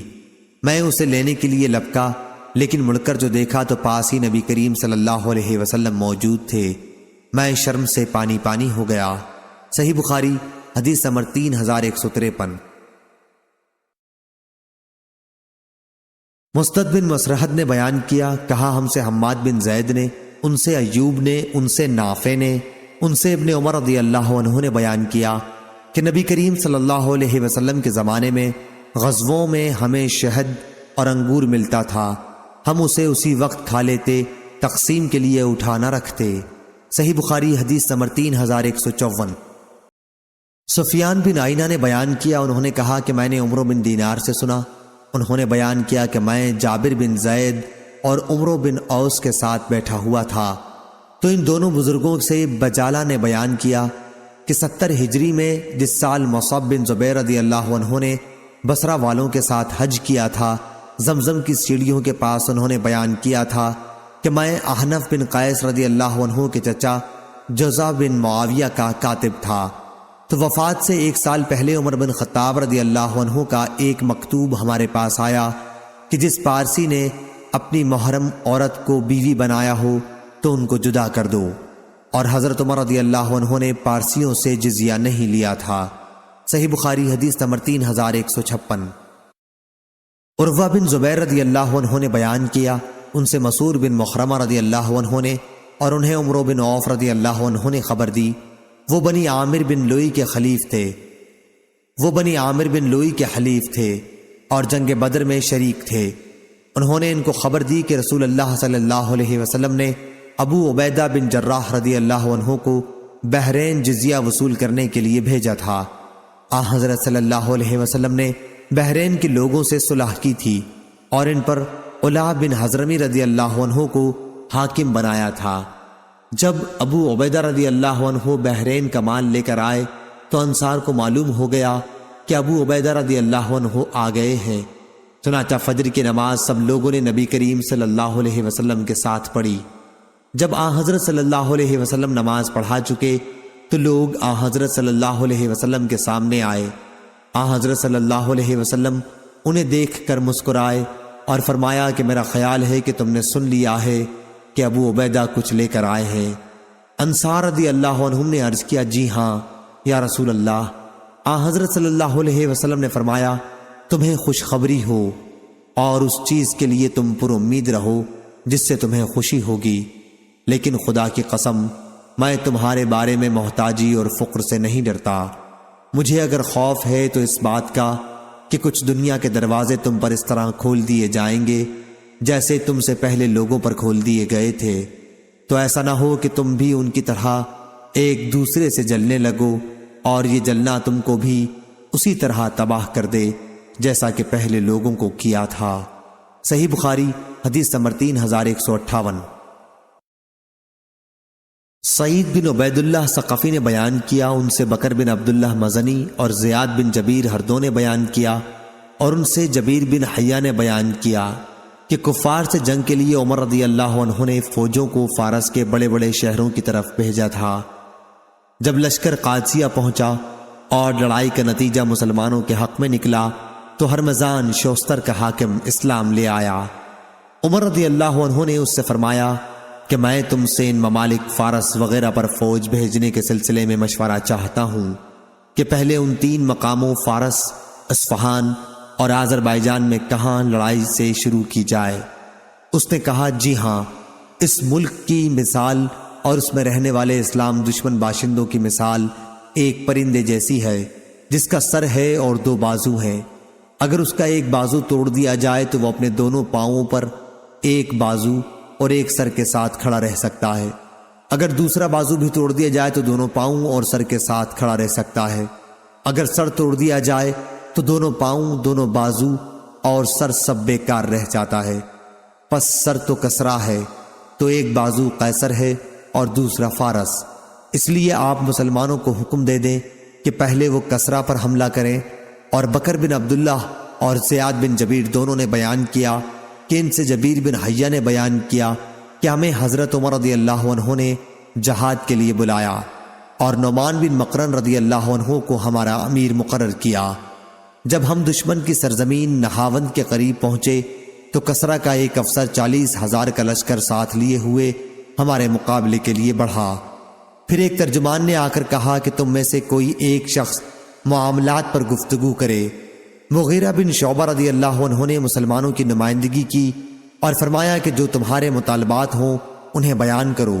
اس نے پوچھا آخر تم لوگ ہو کون؟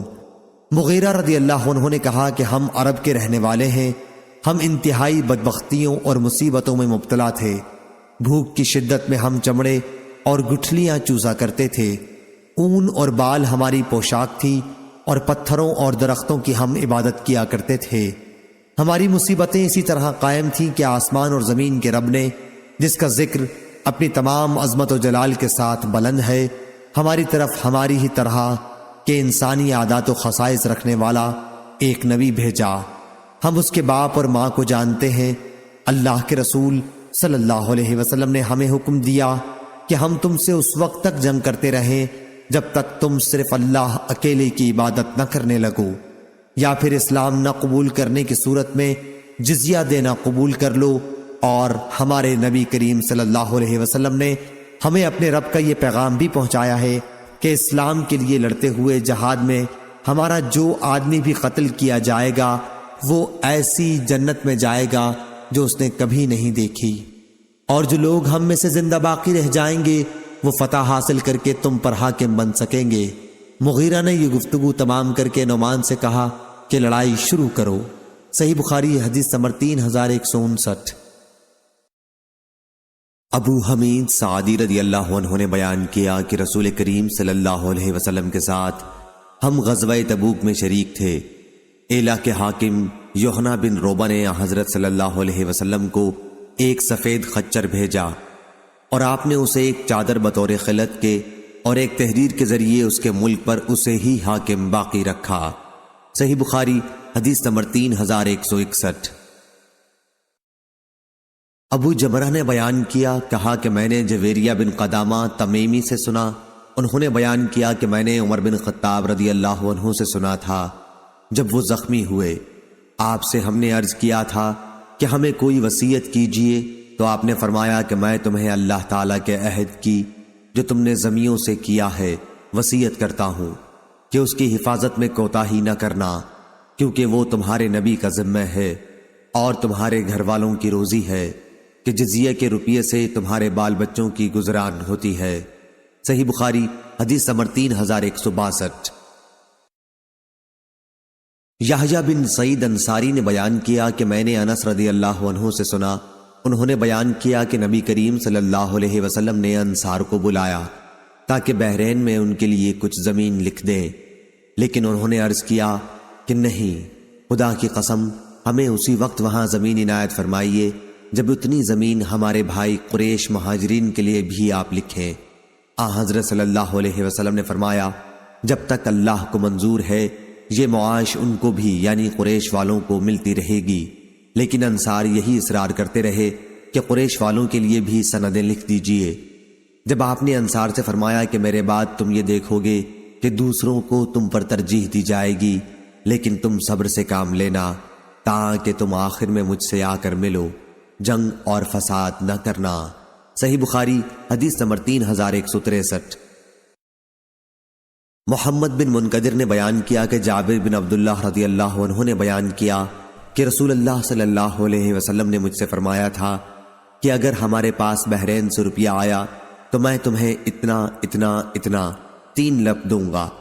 پھر جب حضرت صلی اللہ علیہ وسلم کی وفات ہو گئی اور اس کے بعد بحرین کا روپیہ آیا تو ابو بکر رضی اللہ عنہ نے فرمایا کہ رسول اللہ صلی اللہ علیہ وسلم نے اگر کسی سے کوئی دینے کا وعدہ کیا ہو تو وہ ہمارے پاس آئے۔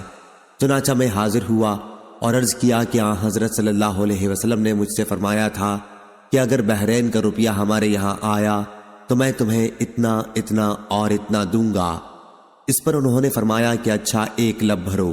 میں نے 1 لب بھری تو انہوں نے فرمایا کہ اسے شمار کرو۔ میں نے شمار کیا تو 500 تھا۔ پھر انہوں نے مجھے 1500 عنایت فرمایا۔ صحیح بخاری حدیث نمبر 3164۔ عبد الواحد نے بیان کیا، انہوں نے کہا ہم سے حسن بن عمرو نے بیان کیا، انہوں نے کہا ہم سے مجاہد نے بیان کیا، اور ان سے عبداللہ بن عمرو رضی اللہ عنہ نے بیان کیا کہ نبی کریم صلی اللہ علیہ وسلم نے فرمایا، جس نے کسی زمین کو ناحق قتل کیا وہ جنت کی خوشبو بھی نہ پا سکے گا، حالانکہ جنت کی خوشبو 40 سال کی راہ سے سونگھی جا سکتی ہے۔ صحیح بخاری حدیث نمبر 3166۔ سعید مقبری نے بیان کیا، ان سے ان کے والد ابو سعید نے کہ ابو ہریرہ رضی اللہ عنہ نے بیان کیا، ہم ابھی مسجد نبوی میں موجود تھے کہ نبی کریم صلی اللہ علیہ وسلم تشریف لائے اور فرمایا کہ یہودیوں کی طرف چلو۔ چنانچہ ہم روانہ ہوئے، اور جب بیت المدارس یہودیوں کے مدرسے پہنچے تو آن حضرت صلی اللہ علیہ وسلم نے ان سے فرمایا کہ اسلام لاؤ تو سلامتی کے ساتھ رہو گے، اور سمجھ لو کہ زمین اللہ اور اس کے رسول کی ہے، اور میرا ارادہ ہے کہ تمہیں اس ملک سے نکال دوں، پھر تم میں سے اگر کسی کی جائیداد کی قیمت آئے تو اسے بیچ ڈالے، اگر اس پر تیار نہیں ہو تو تمہیں معلوم ہونا چاہیے کہ زمین اللہ اور اس کے رسول ہی کی ہے۔ صحیح بخاری حدیث نمبر 3167۔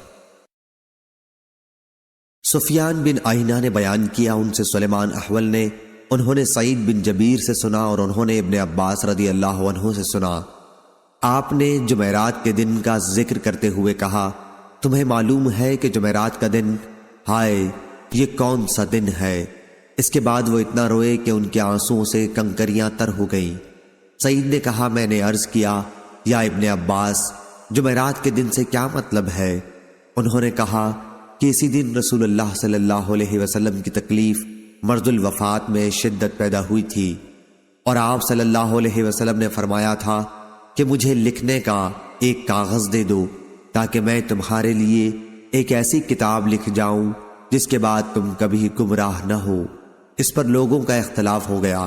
پھر آن حضرت صلی اللہ علیہ وسلم نے خود ہی فرمایا کہ نبی کی موجودگی میں جھگڑنا غیر مناسب ہے۔ دوسرے لوگ کہنے لگے، بھلا کیا آن حضرت صلی اللہ علیہ وسلم بیکار باتیں فرمائیں گے؟ اچھا پھر پوچھ لو۔ یہ سن کر آن حضرت صلی اللہ علیہ وسلم نے فرمایا کہ مجھے میری حالت پر چھوڑ دو، کیونکہ اس وقت میں جس عالم میں ہوں وہ اس سے بہتر ہے جس کی طرف تم مجھے بلا رہے ہو۔ اس کے بعد آن حضرت صلی اللہ علیہ وسلم نے 3 باتوں کا حکم فرمایا کہ مشرکوں کو جزیرہ عرب سے نکال دینا، اور وفود کے ساتھ اسی طرح خاطر تواضع کا معاملہ کرنا جس طرح میں کیا کرتا تھا۔ تیسری بات کچھ بھلی سی تھی، یا تو سعید نے اس کو بیان نہ کیا یا میں بھول گیا۔ سفیان نے کہا، یہ جملہ تیسری بات کچھ بھلی سی تھی سلیمان احول کا کلام ہے، اور یہ تھی کہ اسامہ کا لشکر تیار کر دینا، یا نماز کی حفاظت کرنا، یا لونڈی غلاموں سے اچھا سلوک کرنا۔ صحیح بخاری حدیث نمبر 3168۔ سعید مقبری نے بیان کیا، ان سے ابو ہریرہ رضی اللہ عنہ نے بیان کیا کہ جب خیبر فتح ہوا تو یہودیوں کی طرف سے نبی کریم صلی اللہ علیہ وسلم کی خدمت میں بکری کا یا ایسے گوشت کا ہدیہ پیش کیا گیا جس میں زہر تھا۔ اس پر آن حضرت صلی اللہ علیہ وسلم نے فرمایا کہ جتنے یہودی یہاں موجود ہیں انہیں میرے پاس جمع کرو۔ چنانچہ وہ سب آ گئے۔ اس کے بعد آن حضرت صلی اللہ علیہ وسلم نے فرمایا کہ دیکھو، میں تم سے ایک بات پوچھوں گا، کیا تم لوگ صحیح صحیح جواب دو گے؟ سب نے کہا جی ہاں۔ آپ صلی اللہ علیہ وسلم نے دریافت فرمایا، تمہارے باپ کون تھے؟ انہوں نے کہا کہ فلاں۔ آن حضرت صلی اللہ علیہ وسلم نے فرمایا کہ تم جھوٹ بولتے ہو، تمہارے باپ تو فلاں تھے۔ سب نے کہا کہ آپ سچ فرماتے ہیں۔ پھر آن حضرت صلی اللہ علیہ وسلم نے فرمایا، اگر میں تم سے ایک اور بات پوچھوں تو تم صحیح واقعہ بیان کر دو گے؟ سب نے کہا جی ہاں اے ابو القاسم، اور اگر ہم جھوٹ بھی بولیں تو آپ ہمارے جھوٹ کو اسی طرح پکڑ لیں گے جس طرح آپ نے ابھی ہمارے باپ کے بارے میں ہمارے جھوٹ کو پکڑ لیا۔ حضور اکرم صلی اللہ علیہ وسلم نے اس کے بعد دریافت فرمایا کہ دوزخ میں جانے والے کون لوگ ہوں گے؟ انہوں نے کہا کہ کچھ دنوں کے لیے تو ہم اس میں داخل ہو جائیں گے، لیکن پھر آپ لوگ ہماری جگہ داخل کر دیے جائیں گے۔ حضور اکرم صلی اللہ علیہ وسلم نے فرمایا، تم اس میں برباد رہو، خدا گواہ ہے کہ ہم تمہاری جگہ اس میں کبھی داخل نہیں کیے جائیں گے۔ پھر آپ نے دریافت فرمایا کہ اگر میں تم سے کوئی بات پوچھوں تو کیا تم مجھ سے صحیح واقعہ بتا دو گے؟ اس مرتبہ بھی انہوں نے یہی کہا کہ ہاں اے ابو القاسم۔ حضرت صلی اللہ علیہ وسلم نے دریافت کیا، تم نے اس بکری کے گوشت میں زہر ملایا ہے؟ انہوں نے کہا جی ہاں۔ حضرت صلی اللہ علیہ وسلم نے دریافت فرمایا کہ تم نے ایسا کیوں کیا؟ انہوں نے کہا کہ ہمارا مقصد یہ تھا کہ آپ جھوٹے ہیں نبوت میں تو ہمیں آرام مل جائے گا، اور اگر آپ واقعی نبی ہیں تو یہ زہر آپ کو کوئی نقصان نہ پہنچا سکے گا۔ صحیح بخاری حدیث نمبر 3169۔ ثابت بن یزید نے بیان کیا، ہم سے عاصم اہول نے کہا کہ میں نے انس رضی اللہ عنہ سے دعائے قنوت کے بارے میں پوچھا تو آپ نے فرمایا کہ رکوع سے پہلے ہونی چاہیے۔ میں نے عرض کیا کہ فلاں صاحب محمد بن سیرین تو کہتے ہیں کہ آپ نے کہا تھا کہ رکوع کے بعد ہوتی ہے۔ انس رضی اللہ عنہ نے اس پر کہا کہ انہوں نے غلط کہا ہے۔ پھر انہوں نے ہم سے یہ حدیث بیان کی کہ نبی کریم صلی اللہ علیہ وسلم نے 1 مہینے تک رکوع کے بعد دعائے قنوت کی تھی، اور آپ نے اس میں قبیلہ بنو سلیم کے قبیلوں کے حق میں بد دعا کی تھی۔ انہوں نے بیان کیا کہ حضرت صلی اللہ علیہ وسلم نے 40 یا 70 قرآن کے عالم صحابہ کی ایک جماعت، راوی کو شک تھا، مشرکین کے پاس بھیجی تھی، لیکن یہ بنی سلیم کے لوگ جن کا سردار عامر بن طفیل تھا ان کے آڑے آئے اور ان کو مار ڈالا، حالانکہ نبی کریم صلی اللہ علیہ وسلم سے ان کا معاہدہ تھا، لیکن انہوں نے دغا دی۔ حضرت صلی اللہ علیہ وسلم کو کسی معاملے پر اتنا رنجیدہ اور غمگین نہیں دیکھا جتنا ان صحابہ کی شہادت پر آپ رنجیدہ تھے۔ صحیح بخاری حدیث نمبر 3170۔ ام ہانی بنت ابی طالب کے غلام ابو مرح نے خبر دی، انہوں نے ام ہانی بنت ابی طالب رضی اللہ عنہا سے سنا، آپ بیان کرتی تھیں کہ فتح مکہ کے موقع پر میں رسول اللہ صلی اللہ علیہ وسلم کی خدمت میں حاضر ہوئی مکے میں۔ میں نے دیکھا کہ آپ غسل کر رہے تھے اور فاطمہ رضی اللہ عنہا آپ کی صاحبزادی پردہ کیے ہوئے تھیں۔ میں نے آپ کو سلام کیا تو آپ نے دریافت فرمایا کون صاحبہ ہیں؟ میں نے عرض کیا کہ میں ام ہانی بنت ابی طالب ہوں۔ حضرت صلی اللہ علیہ وسلم نے فرمایا آؤ، اچھی آئیں ام ہانی۔ پھر جب آپ صلی اللہ علیہ وسلم غسل سے فارغ ہوئے تو آپ نے کھڑے ہو کر 8 رکعت چاشت کی نماز پڑھی۔ آپ صلی اللہ علیہ وسلم صرف ایک کپڑا جس میں اتھر پر لپیٹے ہوئے تھے۔ میں نے عرض کیا یا رسول اللہ صلی اللہ علیہ وسلم، میری ماں کے بیٹے حضرت علی رضی اللہ عنہ کہتے ہیں کہ وہ ایک شخص کو جسے میں پناہ دے چکی ہوں قتل کیے بغیر نہیں رہیں گے۔ یہ شخص حبیرہ کا فلاں لڑکا جودہ ہے۔ حضرت صلی اللہ علیہ وسلم نے فرمایا ام ہانی جسے تم نے پناہ دی اسے ہماری طرف سے بھی پناہ ہے۔ ام ہانی رضی اللہ عنہا نے بیان کیا کہ یہ وقت چاشت کا تھا۔ صحیح بخاری حدیث نمبر 3171۔ وکی نے خبر دی، انہیں عامش نے، انہیں ابراہیم تیمی نے، ان سے ان کے باپ یزید بن شریک تیمی نے بیان کیا کہ علی رضی اللہ عنہ نے ہمارے سامنے خطبہ دیا جس میں فرمایا کہ کتاب اللہ اور اس ورق میں جو کچھ ہے اس کے سوا اور کوئی کتاب احکام شریعت کی ایسی ہمارے پاس نہیں جسے ہم پڑھتے ہوں۔ پھر آپ نے فرمایا کہ اس میں زخموں کے قصاص کے احکام ہیں اور دیت میں دیے جانے والے کی عمر کے احکام ہیں، اور یہ کہ مدینہ حرم ہے غیر پہاڑی سے فلاں احد پہاڑی تک، اس لیے جس شخص نے کوئی نئی بات شریعت کے اندر داخل کی یا کسی ایسے شخص کو پناہ دی تو اس پر اللہ، ملائکہ اور انسان سب کی لعنت ہے، نہ اس کی کوئی فرض عبادت قبول ہوگی اور نہ نفل۔ اور یہ بیان ہے جو لونڈی غلام اپنے مالک کے سوا کسی دوسرے کو مالک بنائے اس پر بھی اس طرح لعنت ہے۔ اور مسلمان سب برابر ہیں، ہر ایک کا ذمہ یکساں ہے، پس جس شخص نے کسی مسلمان کی پناہ میں جو کسی کافر کو دی گئی ہو دخل اندازی کی تو اس پر بھی اسی طرح لعنت ہے۔ صحیح بخاری حدیث نمبر 3172۔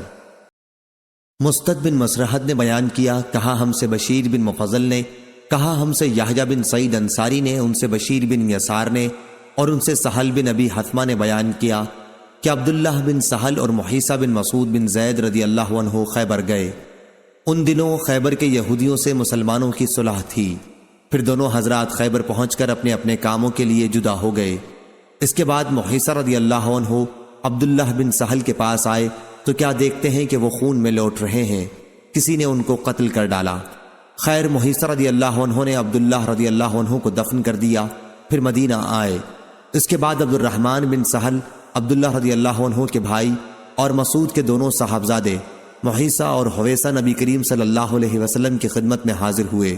گفتگو عبد الرحمن رضی اللہ عنہ نے شروع کی تو آن حضرت صلی اللہ علیہ وسلم نے فرمایا کہ تم لوگوں میں عمر میں بڑے ہوں وہ بات کریں۔ عبد الرحمن سب سے کم عمر تھے، وہ چپ ہو گئے اور محیصہ اور حویصہ نے بات شروع کی۔ آپ نے دریافت فرمایا کیا تم لوگ اس پر قسم کھا سکتے ہو کہ جس شخص کو تم قاتل کہہ رہے ہو اس پر تمہارا حق ثابت ہو سکے؟ ان لوگوں نے عرض کیا کہ ہم ایک ایسے معاملے میں کس طرح قسم کھا سکتے ہیں جس کو ہم نے خود آنکھوں سے نہ دیکھا ہو۔ حضرت صلی اللہ علیہ وسلم نے فرمایا کہ پھر کیا یہود تمہارے دعوے سے اپنی برت اپنی طرف سے 50 قسمیں کھا کر دیں؟ ان لوگوں نے عرض کیا کہ کفار کی قسموں کا ہم کس طرح اعتبار کر سکتے ہیں؟ چنانچہ حضرت صلی اللہ علیہ وسلم نے خود اپنے پاس سے ان کی دیت ادا کر دی۔ صحیح بخاری حدیث نمبر 3173۔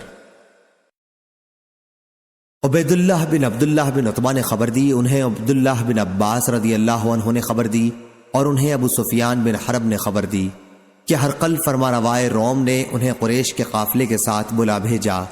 یہ لوگ شام اس زمانے میں تجارت کی غرض سے گئے ہوئے تھے جب آن حضرت صلی اللہ علیہ وسلم نے ابو سفیان سے صلح حدیبیہ میں قریش کے کافروں کے مقدمے میں صلح کی تھی۔ صحیح بخاری حدیث نمبر 3174۔ یحییٰ نے بیان کیا، کہا کہ ہم سے ہشام نے بیان کیا، کہا کہ مجھ سے میرے باپ نے بیان کیا، اور ان سے عائشہ رضی اللہ عنہا نے کہ نبی کریم صلی اللہ علیہ وسلم پر جادو کر دیا گیا تھا، تو بعض دفعہ ایسا ہوتا کہ آپ سمجھتے کہ میں نے فلاں کام کر لیا ہے حالانکہ آپ نے وہ کام نہ کیا ہوتا۔ صحیح بخاری حدیث نمبر 3175۔ عبداللہ بن علا بن زبیر نے بیان کیا، انہوں نے بیان کیا کہ میں نے بصر بن عبید اللہ سے سنا، انہوں نے ابو ادریس سے سنا، کہا کہ میں نے عوف بن مالک رضی اللہ عنہ سے سنا، آپ نے بیان کیا کہ میں غزوہ تبوک کے موقع پر نبی کریم صلی اللہ علیہ وسلم کی خدمت میں حاضر ہوا۔ آپ اس وقت چمڑے کے ایک خیمے میں تشریف فرما تھے۔ آپ صلی اللہ علیہ وسلم نے فرمایا کہ قیامت کی 6 نشانیاں شمار کر لو، میری موت، پھر بیت المقدس کی فتح، پھر ایک وبا جو تم میں شدت سے پھیلے گی جسے بکریوں میں طاعون پھیل جاتا ہے، پھر مال کی کثرت اس درجے میں ہوگی کہ ایک شخص 100 دینار بھی اگر کسی کو دے گا تو اس پر بھی وہ ناراض ہوگا، پھر فتنہ اتنا تباہ کن عام ہوگا کہ عرب کا کوئی گھر باقی نہ رہے گا جو اس کی لپیٹ میں نہ آ گیا ہو، پھر صلح جو تمہارے اور بنی الاصفر نصارائے روم کے درمیان ہوگی، لیکن وہ دغا کریں گے اور ایک عظیم لشکر کے ساتھ تم پر چڑھائی کریں گے، اس میں 80 جھنڈے ہوں گے اور ہر جھنڈے کے ماتحت 12,000 فوج ہوگی، یعنی 9,60,000 فوج سے وہ تم پر حملہ آور ہوں گے۔ صحیح بخاری حدیث نمبر 3176۔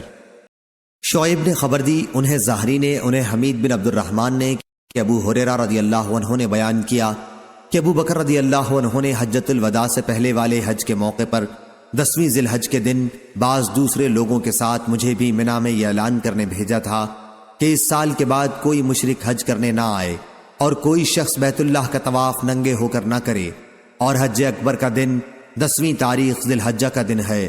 اسے حج اکبر اس لیے کہا گیا کہ لوگ عمرے کو حج اصغر کہنے لگے تھے، تو ابو بکر رضی اللہ عنہ نے اس سال مشرکوں سے جو عہد لیا تھا اسے واپس کر دیا، اور دوسرے سال حجۃ الوداع میں جب حضرت صلی اللہ علیہ وسلم نے حج کیا تو کوئی مشرک شریک نہیں ہوا۔ صحیح بخاری حدیث نمبر 3177۔ جریر نے بیان کیا، ان سے عامش نے، ان سے عبداللہ بن مرہ نے، ان سے مسروق نے، ان سے عبداللہ بن عمر رضی اللہ عنہ نے بیان کیا کہ نبی کریم صلی اللہ علیہ وسلم نے فرمایا 4 عادتیں ایسی ہیں کہ اگر یہ چاروں کسی ایک شخص میں جمع ہو جائیں تو وہ پکا منافق ہے۔ وہ شخص جو بات کرے تو جھوٹ بولے، اور جب وعدہ کرے تو وعدہ خلافی کرے، اور جب معاہدہ کرے تو اسے پورا نہ کرے، اور جب کسی سے لڑے تو گالی گلوچ پر اتر آئے، اور اگر کسی شخص کے اندر ان 4 عادتوں میں سے ایک ہی عادت ہے تو اس کے اندر نفاق کی ایک عادت ہے جب تک کہ وہ اسے چھوڑ نہ دے۔ صحیح بخاری حدیث نمبر 3178۔ سفیان ثوری نے خبر دی، انہیں عامش نے، انہیں ابراہیم تیمی نے، انہیں ان کے باپ یزید بن شریک تیمی نے، اور ان سے علی رضی اللہ عنہ نے بیان کیا کہ ہم نے نبی کریم صلی اللہ علیہ وسلم سے بس یہی قرآن مجید لکھا، اور جو کچھ اس ورق میں ہے نبی کریم صلی اللہ علیہ وسلم نے فرمایا تھا کہ مدینہ عائر پہاڑی اور فلاں کدا پہاڑی کے درمیان تک حرم ہے، پس جس نے یہاں دین میں کوئی نئی چیز داخل کی یا کسی ایسے بدعتی شخص کو اس کے حدود میں پناہ دی تو اس پر اللہ تعالی، ملائکہ اور انسان سب کی لعنت ہوگی، نہ اس کا کوئی فرض قبول اور نہ نفل قبول ہوگا، اور مسلمان پناہ دینے میں سب برابر ہیں۔ معمولی سے معمولی مسلمان، عورت یا غلام کسی کافر کو پناہ دے سکتے ہیں، اور جو کوئی کسی مسلمان کا کیا ہوا عہد توڑ ڈالے اس پر اللہ اور ملائکہ اور انسان سب کی لعنت ہوگی، نہ اس کی کوئی فرض عبادت قبول ہوگی اور نہ نفل۔ اور جس غلام یا لونڈی نے اپنے آقا، اپنے مالک کی اجازت کے بغیر کسی دوسرے کو اپنا مالک بنا لیا تو اس پر اللہ اور ملائکہ اور انسان سب کی لعنت ہوگی، نہ اس کی کوئی فرض عبادت مقبول ہوگی اور نہ نفل۔ صحیح بخاری حدیث نمبر 3179۔ اسحاق بن سعید نے بیان کیا، ان سے ان کے والد سعید بن عمرو نے ان سے ابو ہریرہ رضی اللہ عنہ نے کہا کہ اس وقت تمہارا کیا حال ہوگا جب جزیہ اور خراج میں سے نہ تمہیں درہم ملے گا اور نہ دینار۔ اس پر کسی نے کہا کہ جناب ابو ہریرہ تم کیسے سمجھتے ہو کہ ایسا ہوگا؟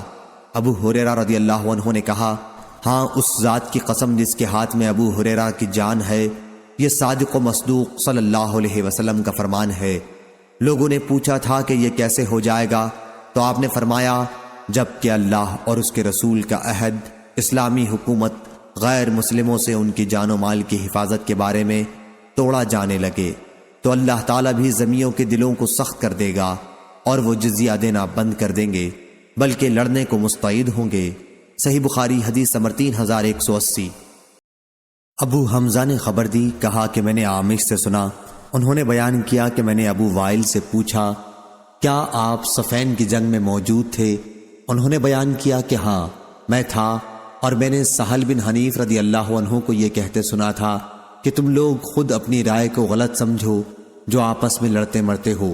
میں نے اپنے تئیں دیکھا جس دن ابو جندل آیا یعنی حدیبیہ کے دن، اگر میں یہاں حضرت صلی اللہ علیہ وسلم کا حکم پھیر سکتا تو پھر اس دن پھیر دیتا، اور ہم نے جب کسی مصیبت میں ڈر کر تلواریں اپنے کندھوں پر رکھیں تو وہ مصیبت آسان ہو گئی، ہم کو اس کا انجام معلوم ہو گیا، مگر یہی ایک لڑائی ہے جو سخت مشکل ہے، اس کا انجام بہتر نہیں معلوم ہوتا۔ صحیح بخاری حدیث نمبر 3181۔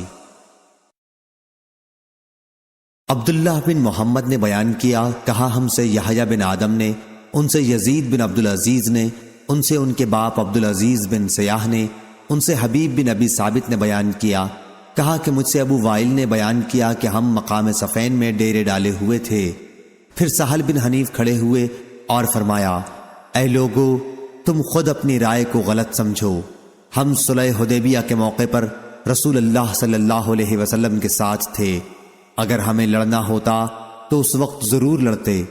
عمر اس موقع پر آئے یعنی حدیبیہ میں اور عرض کیا، یا رسول اللہ کیا ہم حق پر اور وہ باطل پر نہیں ہیں؟ حضرت صلی اللہ علیہ وسلم نے فرمایا کہ کیوں نہیں؟ عمر رضی اللہ عنہ نے کہا کہ ہمارے مقتول جنت میں اور ان کے مقتول جہنم میں نہیں جائیں گے؟ حضرت صلی اللہ علیہ وسلم نے فرمایا کیوں نہیں؟ پھر عمر رضی اللہ عنہ نے کہا کہ پھر ہم اپنے دین کے معاملے میں کیوں دبیں؟ کیا ہم مدینے واپس چلے جائیں گے اور ہمارے اور ان کے درمیان اللہ کوئی فیصلہ نہیں کرے گا؟ حضرت صلی اللہ علیہ وسلم نے فرمایا، اے ابن خطاب، میں اللہ کا رسول ہوں اور اللہ مجھے کبھی برباد نہیں کرے گا۔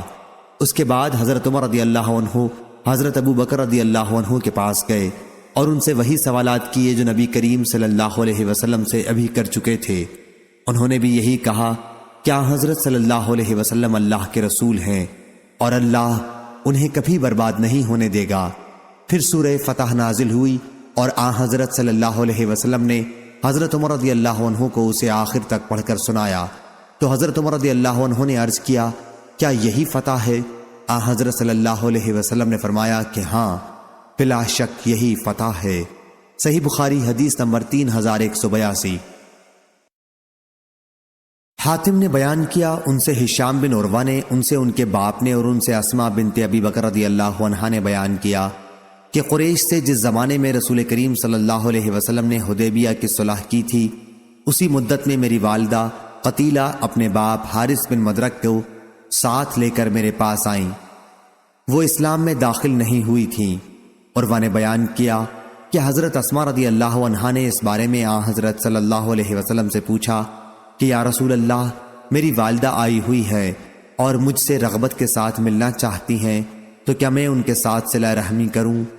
حضرت صلی اللہ علیہ وسلم نے فرمایا کہ ہاں، ان کے ساتھ صلہ رحمی کر۔ صحیح بخاری حدیث نمبر 3183۔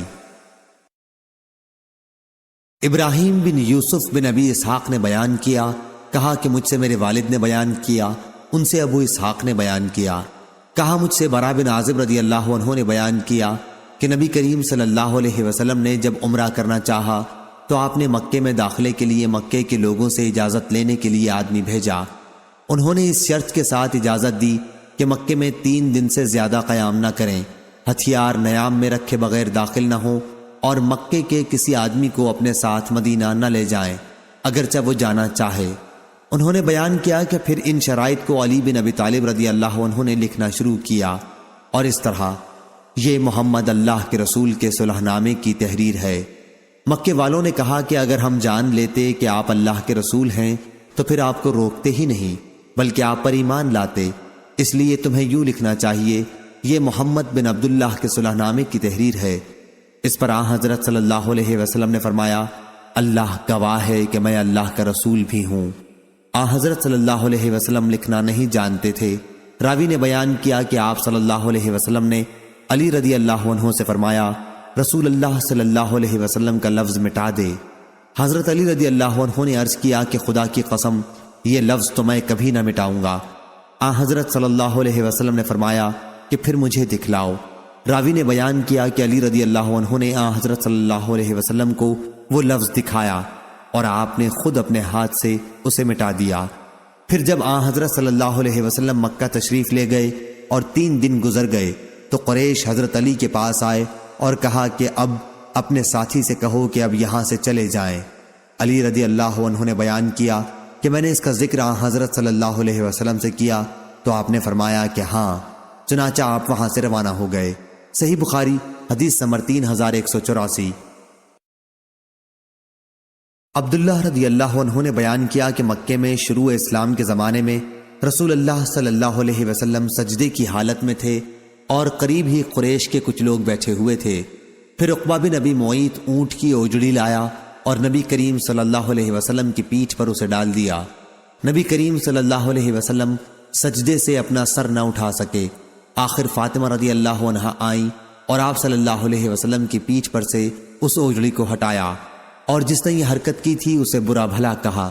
نبی کریم صلی اللہ علیہ وسلم نے بھی بد دعا کی کہ اے اللہ، قریش کی اس جماعت کو پکڑ، اے اللہ، ابو جہل بن ہشام، عتبہ بن ربیعہ، شیبہ بن ربیعہ، عقبہ بن ابی معیط، امیہ بن خلف یا ابی بن خلف کو برباد کر۔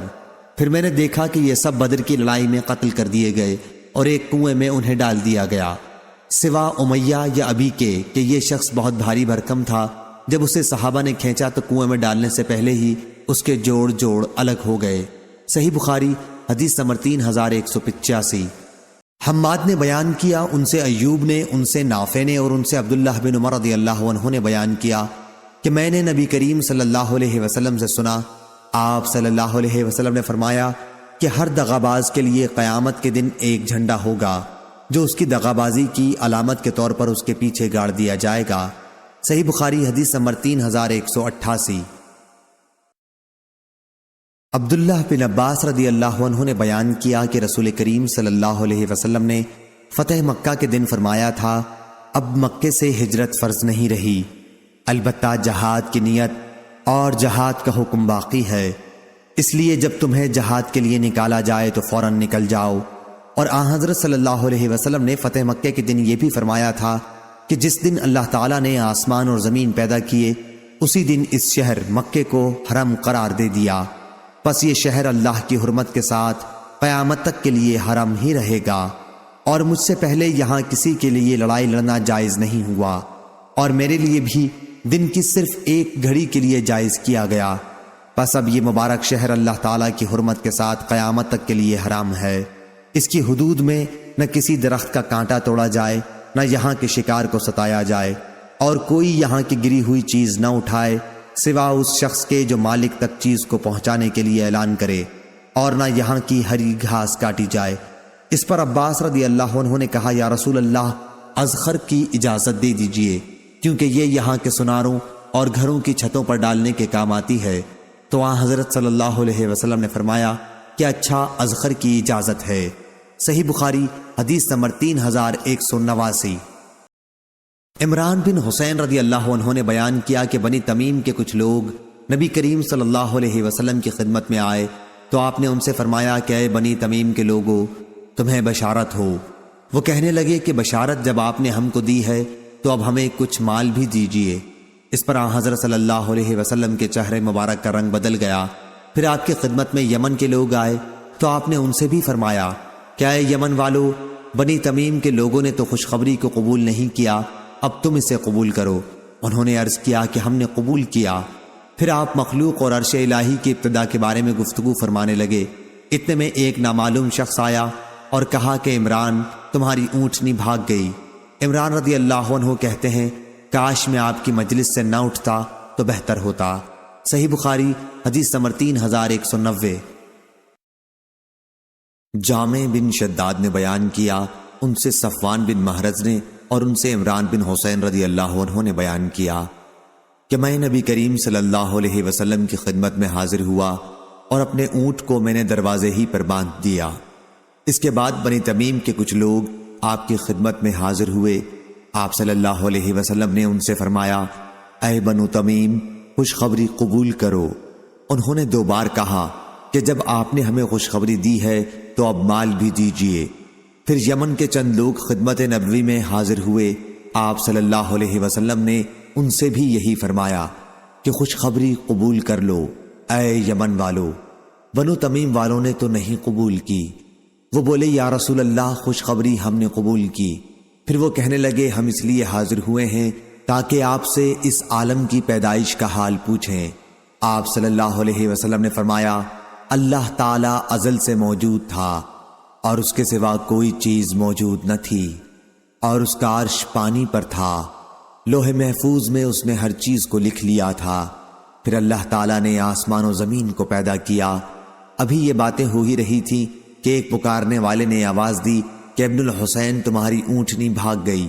میں اس کے پیچھے دوڑا، دیکھا تو وہ سراب کی آڑ میں ہے، میرے اور اس کے بیچ میں سراب حائل ہے، یعنی وہ ریت جو دھوپ میں پانی کی طرح چمکتی ہے۔ اللہ تعالیٰ کی قسم، میرا دل بہت پچھتایا کہ کاش میں نے اسے چھوڑ دیا ہوتا اور آن حضرت صلی اللہ علیہ وسلم کی حدیث سنی ہوتی۔ صحیح بخاری حدیث نمبر 3191۔ عیسیٰ نے رغبہ سے روایت کیا، انہوں نے قیس بن مسلم سے، انہوں نے طارق بن شہاب سے، انہوں نے بیان کیا کہ میں نے عمر بن خطاب رضی اللہ عنہ سے سنا، آپ نے کہا کہ ایک مرتبہ نبی کریم صلی اللہ علیہ وسلم نے منبر پر کھڑے ہو کر ہمیں واعظ فرمایا اور ابتدائے خلق کے بارے میں ہمیں خبر دی، یہاں تک کہ جب جنت والے اپنی منزلوں میں داخل ہو جائیں گے اور جہنم والے اپنے ٹھکانوں کو پہنچ جائیں گے، وہاں تک ساری تفصیل کو آپ نے بیان فرمایا۔ جسے اس حدیث کو یاد رکھنا تھا اس نے یاد رکھا، اور جسے بھولنا تھا وہ بھول گیا۔ صحیح بخاری حدیث نمبر 3192۔ ابو احمد نے بیان کیا، ان سے سفیان ثوری نے، ان سے ابو زناد نے، ان سے اعرج نے اور ان سے ابو ہریرہ رضی اللہ عنہ نے کہ نبی کریم صلی اللہ علیہ وسلم نے فرمایا کہ اللہ تعالیٰ فرماتا ہے کہ ابن آدم نے مجھے گالی دی اور اس کے لیے مناسب نہ تھا کہ وہ مجھے گالی دیتا، اس نے مجھے جھٹلایا اور اس کے لیے یہ بھی مناسب نہ تھا۔ اس کی گالی یہ ہے کہ وہ کہتا ہے میرا بیٹا ہے، اور اس کا جھٹلانا یہ ہے کہ وہ کہتا ہے کہ جس طرح اللہ نے مجھے پہلی بار پیدا کیا دوبارہ موت کے بعد وہ مجھے زندہ نہیں کر سکے گا۔ صحیح بخاری حدیث نمبر 3193۔ ابو زناد نے بیان کیا، ان سے اعرج نے بیان کیا اور ان سے ابو ہریرہ رضی اللہ عنہ نے بیان کیا کہ رسول اللہ صلی اللہ علیہ وسلم نے فرمایا، جب اللہ تعالی مخلوق کو پیدا کر چکا تو اپنی کتاب لوح محفوظ میں جو اس کے پاس عرش پر موجود ہے اس نے لکھا کہ میری رحمت میرے غضب پر غالب ہے۔ صحیح بخاری حدیث نمبر 3194۔ یحییٰ بن ابی کثیر نے بیان کیا، ان سے محمد بن ابراہیم بن حارث نے، ان سے ابو سلمہ بن عبد الرحمن نے، ان کا ایک دوسرے صاحب سے ایک زمین کے بارے میں جھگڑا تھا۔ وہ حضرت عائشہ رضی اللہ عنہا کی خدمت میں حاضر ہوئے اور ان سے واقعہ بیان کیا۔ انہوں نے جواب میں فرمایا، ابو سلمہ، کسی کی زمین کے ناحق لینے سے بچو، کیونکہ رسول اللہ صلی اللہ علیہ وسلم نے فرمایا ہے کہ اگر ایک بالشت کے برابر بھی کسی نے زمین کے بارے میں ظلم کیا تو قیامت کے دن 7 زمینوں کا طوق اسے پہنایا جائے گا۔ صحیح بخاری حدیث نمبر 3195۔ عبداللہ بن مبارک نے خبر دی، انہیں موسیٰ بن عقبہ نے، انہیں سالم بن عبداللہ بن عمر نے اور ان سے ان کے والد نے بیان کیا کہ نبی کریم صلی اللہ علیہ وسلم نے فرمایا، جس نے کسی کی زمین میں سے کچھ ناحق لے لیا تو قیامت کے دن اسے 7 زمینوں تک دھنسایا جائے گا۔ صحیح بخاری حدیث نمبر 3196۔ محمد بن سیرین نے بیان کیا، ان سے ابو بکرہ کے صاحبزادے عبد الرحمن نے بیان کیا اور ان سے ابو بکرہ رضی اللہ عنہ نے بیان کیا کہ نبی کریم صلی اللہ علیہ وسلم نے فرمایا، زمانہ گھوم پھر کر اسی حالت پر آ گیا جیسے اس دن تھا جس دن اللہ تعالیٰ نے آسمان اور زمین پیدا کی تھی۔ سال 12 مہینوں کا ہوتا ہے، 4 مہینے اس میں سے حرمت کے ہیں، 3 تو پے در پہ، ذیقعد، ذوالحج اور محرم، اور چوتھا رجب، مضر جو جمادی الاخر اور شعبان کے بیچ میں پڑتا ہے۔ صحیح بخاری حدیث نمبر 3197۔ ابو اسامہ نے بیان کیا، ان سے ہشام بن عروہ نے، ان سے ان کے والد نے اور ان سے سعید بن زید بن عمرو بن نفیل نے کہ عروہ بنت ابی اوس سے ان کا ایک زمین کے بارے میں جھگڑا ہوا، جس کے متعلق عروہ کہتی تھی کہ سعید نے میری زمین چھین لی۔ یہ مقدمہ مروان خلیفہ کے یہاں فیصلے کے لیے گیا جو مدینے کا حاکم تھا۔ سعید رضی اللہ عنہ نے کہا، بھلا کیا میں ان کا حق دبا لوں گا؟ میں گواہی دیتا ہوں کہ میں نے رسول اللہ صلی اللہ علیہ وسلم کو یہ فرماتے سنا ہے کہ جس نے ایک بالشت زمین بھی ظلم سے کسی کی دبا لی تو قیامت کے دن 7 زمینوں کا طوق اس کی گردن میں ڈالا جائے گا۔ ابن ابی زناد نے بیان کیا، ان سے ہشام نے، ان سے ان کے والد نے بیان کیا اور ان سے سعید بن زید رضی اللہ عنہ نے بیان کیا کہ میں نبی کریم صلی اللہ علیہ وسلم کی خدمت میں موجود تھا، تب آپ نے یہ حدیث بیان فرمائی تھی۔ صحیح بخاری حدیث نمبر 3198۔ سفیان ثوری نے بیان کیا، ان سے عامش نے، ان سے ابراہیم تیمی نے، ان سے ان کے باپ یزید بن شریک نے اور ان سے ابو ذر غفاری رضی اللہ عنہ نے بیان کیا کہ نبی کریم صلی اللہ علیہ وسلم نے جب سورج غروب ہوا تو ان سے پوچھا کہ تم کو معلوم ہے یہ سورج کہاں جاتا ہے؟ میں نے عرض کی کہ اللہ اور اس کے رسول ہی کو علم ہے۔ آپ صلی اللہ علیہ وسلم نے فرمایا کہ یہ جاتا ہے اور عرش کے نیچے پہنچ کر پہلے سجدہ کرتا ہے، پھر دوبارہ آنے کی اجازت چاہتا ہے اور اسے اجازت دی جاتی ہے، اور وہ دن بھی قریب ہے جب یہ سجدہ کرے گا تو اس کا سجدہ قبول نہ ہوگا، اور اجازت چاہے گا لیکن اجازت نہ ملے گی، بلکہ اس سے کہا جائے گا کہ جہاں سے آیا تھا وہیں واپس چلا جا۔ چنانچہ اس دن وہ مغرب ہی سے نکلے گا۔ اللہ تعالیٰ کے فرمان، وَالشَّمْسُ تَجْرِي لِمُسْتَقَرٍّ لَهَا ذَلِكَ تَقْدِيرُ الْعَزِيزِ الْعَلِيمِ، سورہ یاسین آیت نمبر 38 میں اسی طرف اشارہ ہے۔